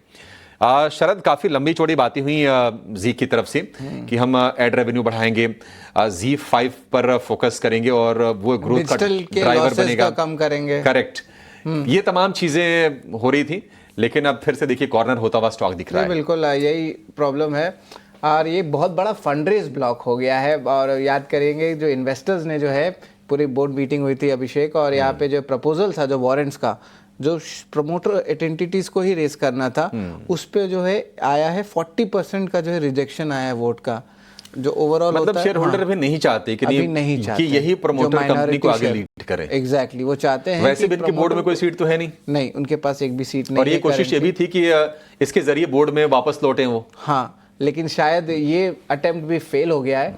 2240 करोड़ का जो फंड रेज था अभी ब्लॉक हुआ है। लेकिन एक्सपेक्टेशन क्या थी अभिषेक, ये भी हम बता देते हैं। करेंटली प्रमोटर्स का जो बोले तो लगभग 4% स्टेक की होल्डिंग है, और यहाँ पे देखें तो वो जो है 18% तक जो है हो सकती थी अगर ये सक्सेसफुल फंड रेज होता। तो अभी जी को लगभग 560 करोड़ रुपए मिलने वाले थे और रिमेनिंग 1670 करोड़ लगभग जो है अगले 18 महीने में। तो फंड रेज जो है अभी डिले हो गया है। स्ट्रैटेजिकली जो अनाउंसमेंट था कि प्रमोटर्स वापस बोर्ड सीट में आएंगे, वो भी नहीं लग रहा है करेंटली देखने में। और ये सबसे पहला बड़ा मेजर इवेंट होता अगर आप बात करें जी और सोनी की मर्जर जो फेल हो गई है उसको लेके। अगर बात करें तो इनगवन करके जो एक प्रॉक्सी एडवाइजरी फर्म है, वो भी बताते हैं कि माइनॉरिटी शेयर होल्डर्स क्या करने चाहिए, क्या एक्टिविज्म होना चाहिए कि नहीं उनकी सेफगार्ड के लिए। तो उन्होंने भी रिकमेंडेशन दी थी अभिषेक लास्ट मंथ, और यहाँ पे उन्होंने कहा था कि ज़्यादा डाइल्यूशन आता है प्रपोज वारंट इशू में, तो और चैलेंजेस जो है जी को फेस कर सकते हैं। अभी भी जी का भी चैलेंजेस अभी भी हैं। अब इसके अलावा जो है शेयर होल्डर्स की बात करें तो उनको भी ज़्यादा डिस्क्लोजर देना होगा कि ये फंड्स आ कहाँ से रहे हैं, यूज़ क्या करने वाले हैं। तो उन्होंने बता दिया कि आगे जाते हुए जो है ग्रोथ रहने वाली है कंपनी में, बट याद रखिएगा कि जो बेस्ट इंटरेस्ट है माइनॉरिटी शेयर होल्डर्स के लिए, उसमें जो है थम्स डाउन जो है आपको ये गवर्निंग अथॉरिटी एजेंसीज भी दिए हैं, जैसे कि इनगवन हुआ, प्रॉक्सी AIS फॉर्म्स हुए। अच्छा, ये ऐसे मामलों में जहां पर ना प्रोमोटर को लेकर थोड़ा सा भी शक होता है, तो ये प्रॉक्सी एडवाइजरी फर्म्स समय समय पर आके लोगों को आगाह करती हैं कि आपकी वोटिंग राइट्स अगर हैं तो आपका डिसीजन होना क्या चाहिए। एक चीज शरद और जरा बता दीजिए कि अब तो ये ब्लॉक हो गया। हाँ, मतलब पूरा का पूरा प्लान जो था इसी पे टिका था कि शेयर होल्डर्स नोट दे दें, तो उसके बाद वो पैसे डाल दें कंपनी में और थोड़ी सी अपनी पकड़ को मजबूत कर लें। ये बिल्कुल रास्ते अब क्या हैं अगर उनको अपने स्टेक को यहां से बढ़ाना है तो?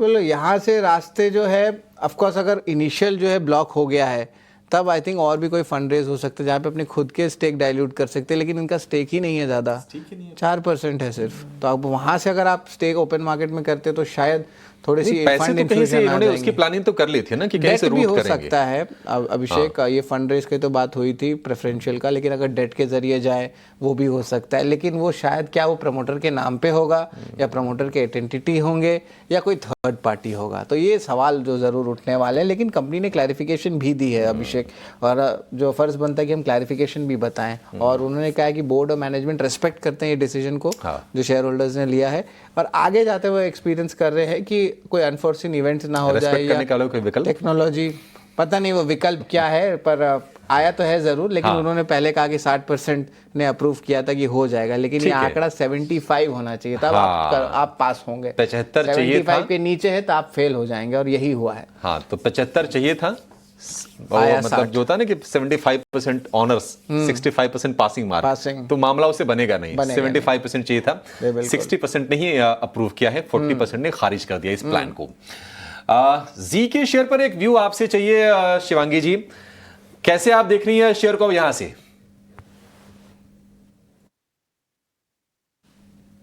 शिवांगी, आपको आवाज आ रही है? जी बिल्कुल। जी की अगर हम यहाँ बात करें, टेक्निकली स्पीकिंग स्टॉक में हमने देखा है कि एक काफी वॉलेटाइल मूव्स देखने को मिले हैं वीक ऑन वीक बेसिस पे। पर अच्छी बात यह है कि स्टॉक अपने 50 डेमा पे एग्जैक्टली सपोर्ट लेते हुए नजर आ रहा है आज के सेशन में। तो इम्पोर्टेंट रहेगा कि 133 को हम वॉच आउट करें। 133 के ऊपर अगर ये होल्ड करते हुए दिखता है तो हम होल्ड करते हुए बने रह सकते हैं स्टॉक में, बट फ्रेश बाइंग की अभी सलाह नहीं रहेगी, थोड़ा वेट एंड वॉच करें। कंसोलिडेटिव मोड में रहा है ये स्टॉक, और थोड़ी बहुत गिव अप भी हुई थी गेंस हायर जोन्स पे, तो थोड़ा वेट एंड वॉच की सलाह रहेगी इधर। चला रहेगी जी एंटरटेनमेंट में, कोई बाइंग वाइंग की इसमें आप कोशिश ना कीजिए। एक और शेयर है जहां पर आज हम गिरावट देख रहे हैं, और वो शेयर है यूपीएल का। यूपीएल काफ़ी लंबे समय तक हमने देखा कि 600 से 650 के रेंज में कंसोलिडेट किया, लेकिन एक स्ट्रेंथ दिखाई थी यूपीएल ने और 680 के आसपास तक शेयर गया। लेकिन वहां पहुंचने के बाद जो भी गेंस थे वो लगभग सरेंडर करके फिर से 650 रुपए के नीचे आके ये आपको कारोबार करता हुआ दिखाई देगा। यूपीएल, आदित्य जी, क्या करें यूपीएल में? कॉन्ट्रा बाइंग करें या फिर यहां से शॉर्ट भी कर सकते हैं? क्या व्यू होगा आपका? कॉन्ट्रा बाइंग करने की सलाह नहीं दूंगा अभिषेक जी। Good morning. नीचे मुझे लग रहा है 620 का अच्छा सपोर्ट है, वहां तक स्टॉक बिल्कुल आ सकता है। एक रेंज के अंदर चल रहा है, 620 से लेके 700 हम कह सकते हैं ऊपर में एक रेजिस्टेंस है, तो 620-700 का एक रेंज है। मुझे लग रहा है थोड़ा समय बिताएगा स्टॉक इस रेंज के अंदर ब्रेकआउट के पहले। बहुत ज्यादा मुझे वीकनेस नहीं लग रहा है स्टॉक में, बट मैं थोड़ा वेट आउट करूंगा। मोर देन प्राइस करेक्शन मुझे लग रहा है थोड़ा टाइम करेक्शन इस स्टॉक में देखने मिल सकता है हमें। एक बार अगर ये स्टॉक वापस अगर 700 के ऊपर निकलता है तो फिर मैं फ्रेश एंट्री के लिए मौके देखूंगा, या तो फिर अगर 620 के आसपास स्टॉक आता है तो मैं एक फ्रेश एंट्री के लिए मौके ढूंढूंगा इसके अंदर। अपार्ट फ्रॉम दैट शॉर्टिंग के लिए मैं नहीं देखूंगा स्टॉक, मुझे बहुत ज्यादा वीकनेस स्टॉक में नहीं लग रहा है यहाँ से। जी बिल्कुल, ज़्यादा वीकनेस यूपीएल में नहीं दिख रहा है स्टॉक पे, तो अभी जो है वेट एंड वॉच की राय है, 650 लेवल्स के नीचे है। एक बार आयरेडा को स्क्रीन पे लाते हैं। हरीश जी, एक बार इनके नंबर्स देखे तो बहुत कमज़ोर आए हैं, नेट प्रॉफिट भी लगभग 40% डिप हो गया है, और जब हम चेक कर रहे थे तो एसेट क्वालिटी इसमें भी जो है सीक्वेंशियली भारी गिरावट देखने मिल रहा है। हरीश जी, ये लेवल्स पे बताए तो 160 के लेवल्स पे करंटली ट्रेड कर रहा है स्टॉक, लगभग 4% गिरा हुआ है। आप किस तरह देख रहे हैं यहाँ पे? और थोड़ी सेलिंग प्रेशर आ सकती है आयरेडा में? कल जो था ऑफकोर्स थोड़ा पॉजिटिव न्यूज़ फ्लो था कि सेक्शन 54 ईसी के कुछ बेनिफिट्स आ सकते हैं, लेकिन अब क्या लग रहा है कि ये जो रिवर्सल आया है और कंटिन्यू कर सकता है और सेलिंग प्रेशर आ सकता है? शरद जी, अगर रेडा के चार्ट स्ट्रक्चर देखते हैं, देखिए आज के दिन ये गैप डाउन ओपनिंग देखने मिल रहा है बिल्कुल रिजल्ट्स के ऊपर। मुझे लग रहा है कि अभी भी यहाँ पे एक सपोर्ट जोन से 162-160 के अराउंड, मुझे लग रहा है कि इसके क्लोजिंग बेस में थोड़ा वेट एंड वॉच करना चाहिए। अगर आज का क्लोजिंग 160 के नीचे होता है तो बिल्कुल सेल ऑफ देखने मिल सकता है, नहीं तो मुझे लग रहा है कि ये सपोर्ट जोन से बन के रख सकता है, फिर से एक बार रिकवरी देखने मिल सकता है 170-175 तक। तो मैं एक ही राय रहूंगा, किसी के पास बाइंग है तो थोड़ा वेट एंड वॉच करे, होल्ड रखे, क्योंकि क्लोजिंग बेस में थोड़ा ध्यान देना चाहिए इस स्टॉक को।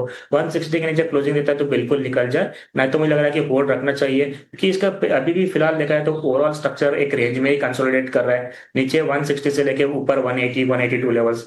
तो ओवरऑल मुझे लग रहा है कि थोड़ा वेट एंड वॉच करना चाहिए। आज के नीचे आज अच्छा क्लोजिंग ही थोड़ा इंपॉर्टेंट रहेगा, 160 के नीचे क्लोजिंग देता है तो बिल्कुल एग्जिट करना चाहिए, नहीं तो मैं होल्ड की राय अभी भी दूंगा इसमें।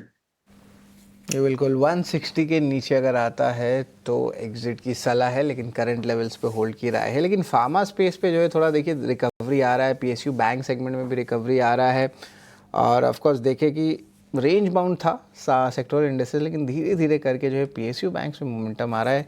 एक बार यूनियन बैंक पे नज़र डालते हैं, कल की जो है फॉलो ऑन बाइंग देखने मिल रही है। नंबर्स जो थे यहाँ पे देखें तो लार्जली ऑपरेशनल नंबर्स रिसेंटली अच्छे थे।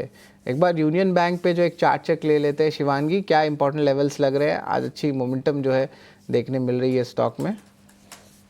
जी, छोटे मझोले बैंक्स और पीएसयू स्पेस के जो स्टॉक्स है उसमें काफी मोमेंटम है। Of course union bank is one of them जो कि पिछले 2 दिनों से काफी एक अच्छा सपोर्ट लेते हुए दिख रहा है, पर उससे बेटर प्लेस्ड है यहाँ पे मेरी नजर है आरबीएल बैंक पे, जो कि हायर जोन्स पे काफी अच्छी तरह से सपोर्ट लेते हुए दिखा है राउंड अबाउट 250 के लेवल्स को।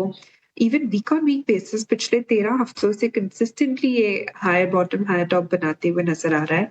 तो मेरी नजर रहेगी कि हम शिफ्ट फोकस कर सकते हैं आरबीएल बैंक पर 250 के एक सपोर्ट के साथ और 263 के एक टारगेट्स के लिए नेक्स्ट।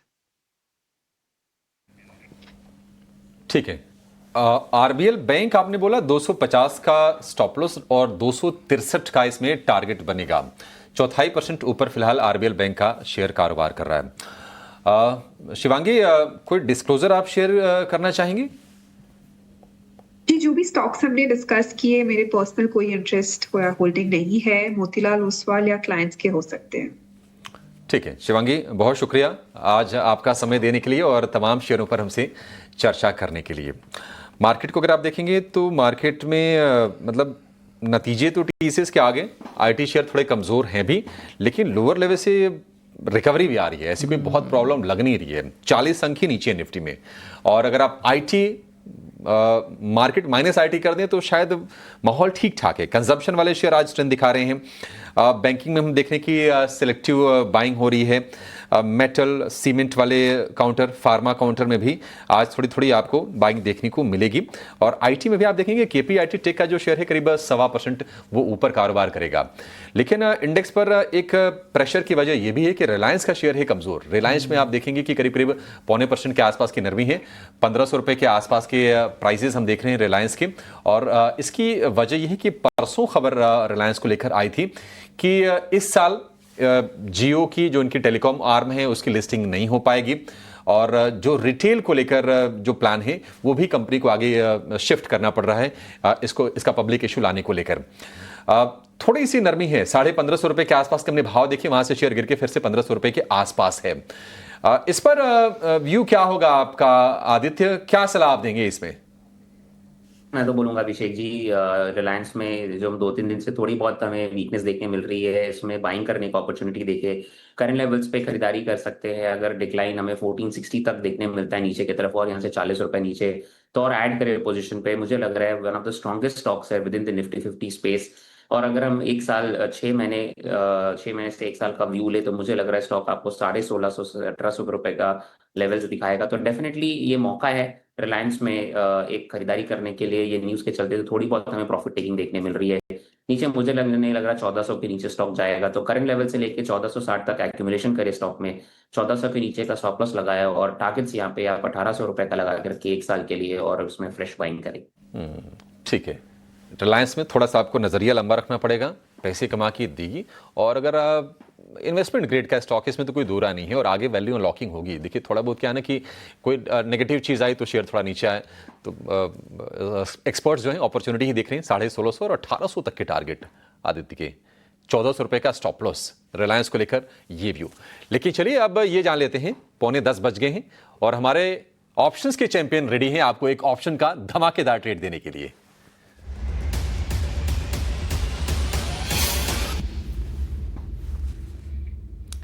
सेंट्रम ब्रोकिंग के नीलेश जैन हमारे साथ हैं। नीलेश जी, बहुत शुक्रिया आपका समय देने के लिए।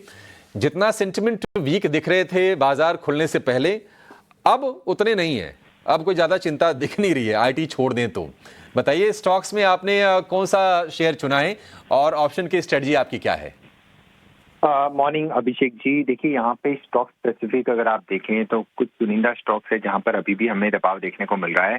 यूपीएल उनमें से एक है। पिछले 4 दिनों से लगातार ये गिरावट दिखा रहा है और ऐसा लग रहा है कि काउंटर यहाँ से और फिसल सकता है। निचले स्तर पर 630-620 तक के भी लेवल गोइंग फॉरवर्ड टेस्ट होते हुए नजर आ सकते हो। यहाँ पर एक पुट ऑप्शन लेने की सलाह होगी। 640 का पुट ऑप्शन यूपीएल का, जो फिलहाल 7.5 to 8 के रेंज में ट्रेड कर रहा है। यहाँ पे जो टारगेट होंगे वो 14 और 18 के होंगे। स्टॉप लॉस यहाँ पे रखना होगा 5 रुपए 50 पैसे का, 5.5 का स्टॉप लॉस होगा।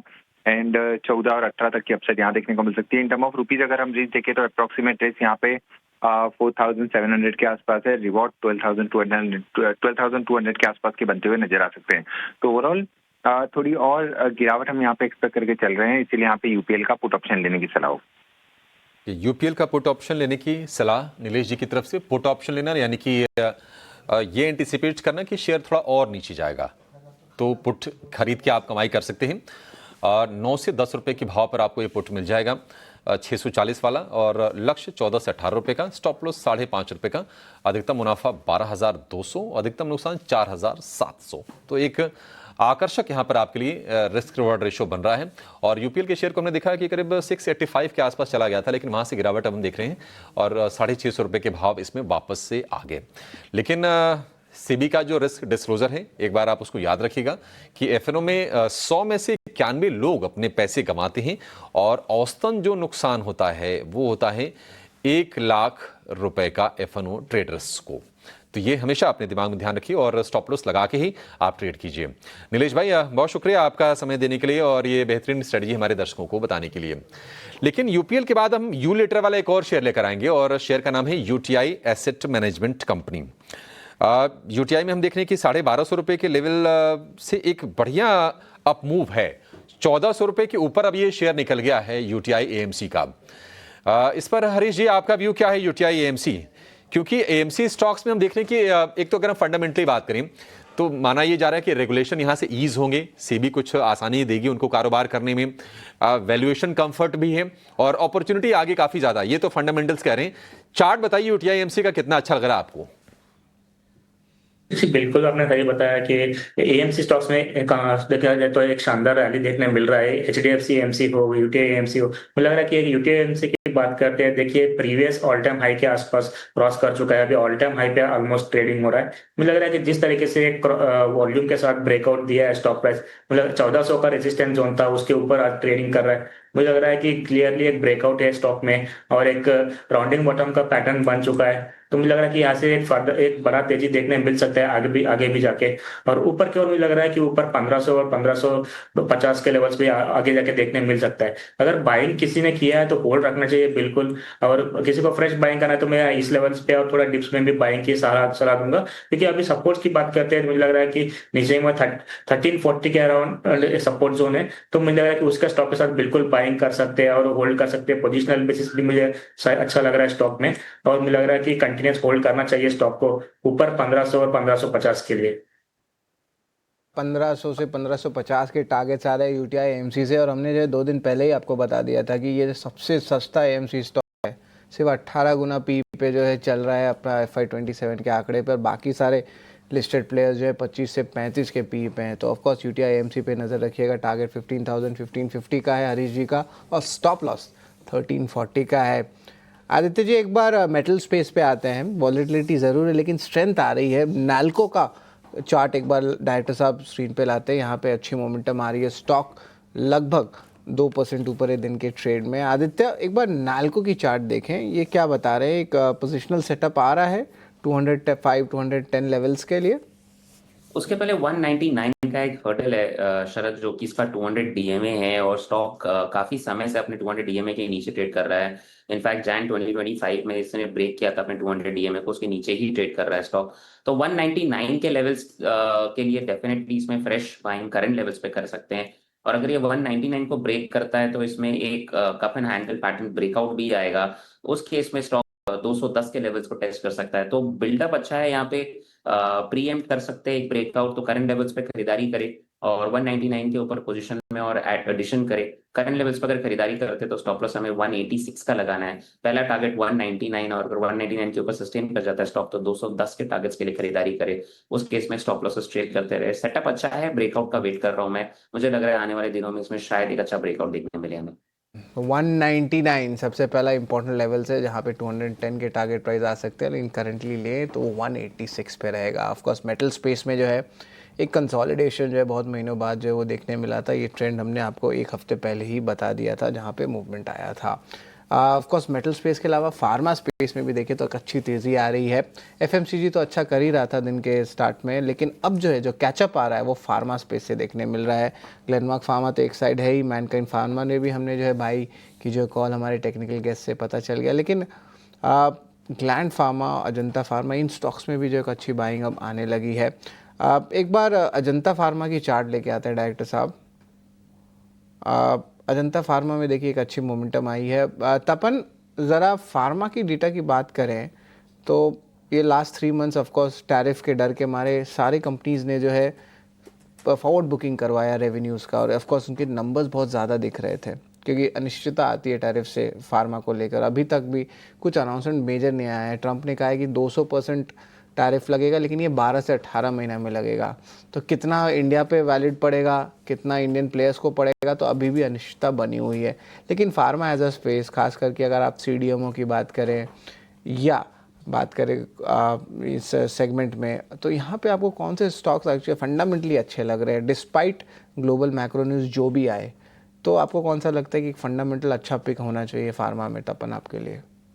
जी शरद, देखिए जैसे आपने बोला कि 200% टैरिफ वो पॉसिबल नहीं है, वो तो हमें और आपको भी पता है, और काफी टाइम से पिछले 3-4 महीने से ट्रम्प ये बोल रहे हैं। लेकिन चले वो साइड में रखते कि उस तरह का टैरिफ नहीं आएगा, तो ओवरऑल मुझे यहाँ काफी हद तक फार्मा सेक्टर में तो मैं बुलिश ही हूँ। और देखिए उसके रीजंस हैं, अगर आप देखो मोस्ट ऑफ द कंपनी ने अपना जो यूएस एक्सपोजर है वो बढ़ा है, और ना उनके जो नए पेटेंट आ रहे हैं और प्लस जो पाइपलाइन है पूरी वो बहुत ही अच्छी है। खास करके मैं अगर 3-4 स्टॉक के नाम दूं तो सिप्लाइक मुझे अच्छा लग रहा है, लुपिन अच्छा लग रहा है, CDMO बिजनेस जो आपने बोला वो बहुत ही अच्छा है। वहाँ एक बड़ी अपॉर्चुनिटी है इंडियन कंपनीज के लिए, उसमें सिंजिन इंटरनेशनल मुझे अच्छा लग रहा है क्योंकि China Plus 1 अगर काम करेगा और तो इसमें इंडिया को बेनिफिट होगा। और CDMO बिजनेस में सही में अभी क्या हो रहा है कि कैपेसिटी हम लोग हो गई ऑलमोस्ट नो, अभी कैपेक्स डाल दिया है, अभी एग्जीक्यूशन का मामला है। तो काफी हद तक अगर आप डीवीस भी देखो या सिंजिन देखो, इवन लॉरस लैब देखो, उन्होंने कैपेसिटी काफी इंप्लीमेंट की है। अभी यहाँ से वो एग्जीक्यूशन की ओर जाएंगे तो वहां मुझे मार्जिन एक्सप्रेशन दिख रहा है। और सिंजिन खास करके क्योंकि eight the end of the day बड़े बड़ी फार्मा कंपनी चाहती है कि कहीं ना कहीं ना वो कॉस्ट कटिंग करे, तो वो CDMO अच्छा रहता है। तो CDMO बिजनेस मुझे बहुत अच्छा लग रहा है, और कुछ जो चुनिंदा शेयर मैंने ऑलरेडी जो नाम दिए वो भी अच्छे लगे। Pharma as a sector I think आपके पोर्टफोलियो में, इन्वेस्टर के पोर्टफोलियो में होना चाहिए। और जो टैरिफ की बात है वो तो जब आएगा तब देख लेंगे, लेकिन अभी के लिए तो मुझे अच्छा लग रहा है। CDMO अच्छा लग रहा है, contract development and manufacturing organisation, ये है CDMO का फुल फॉर्म।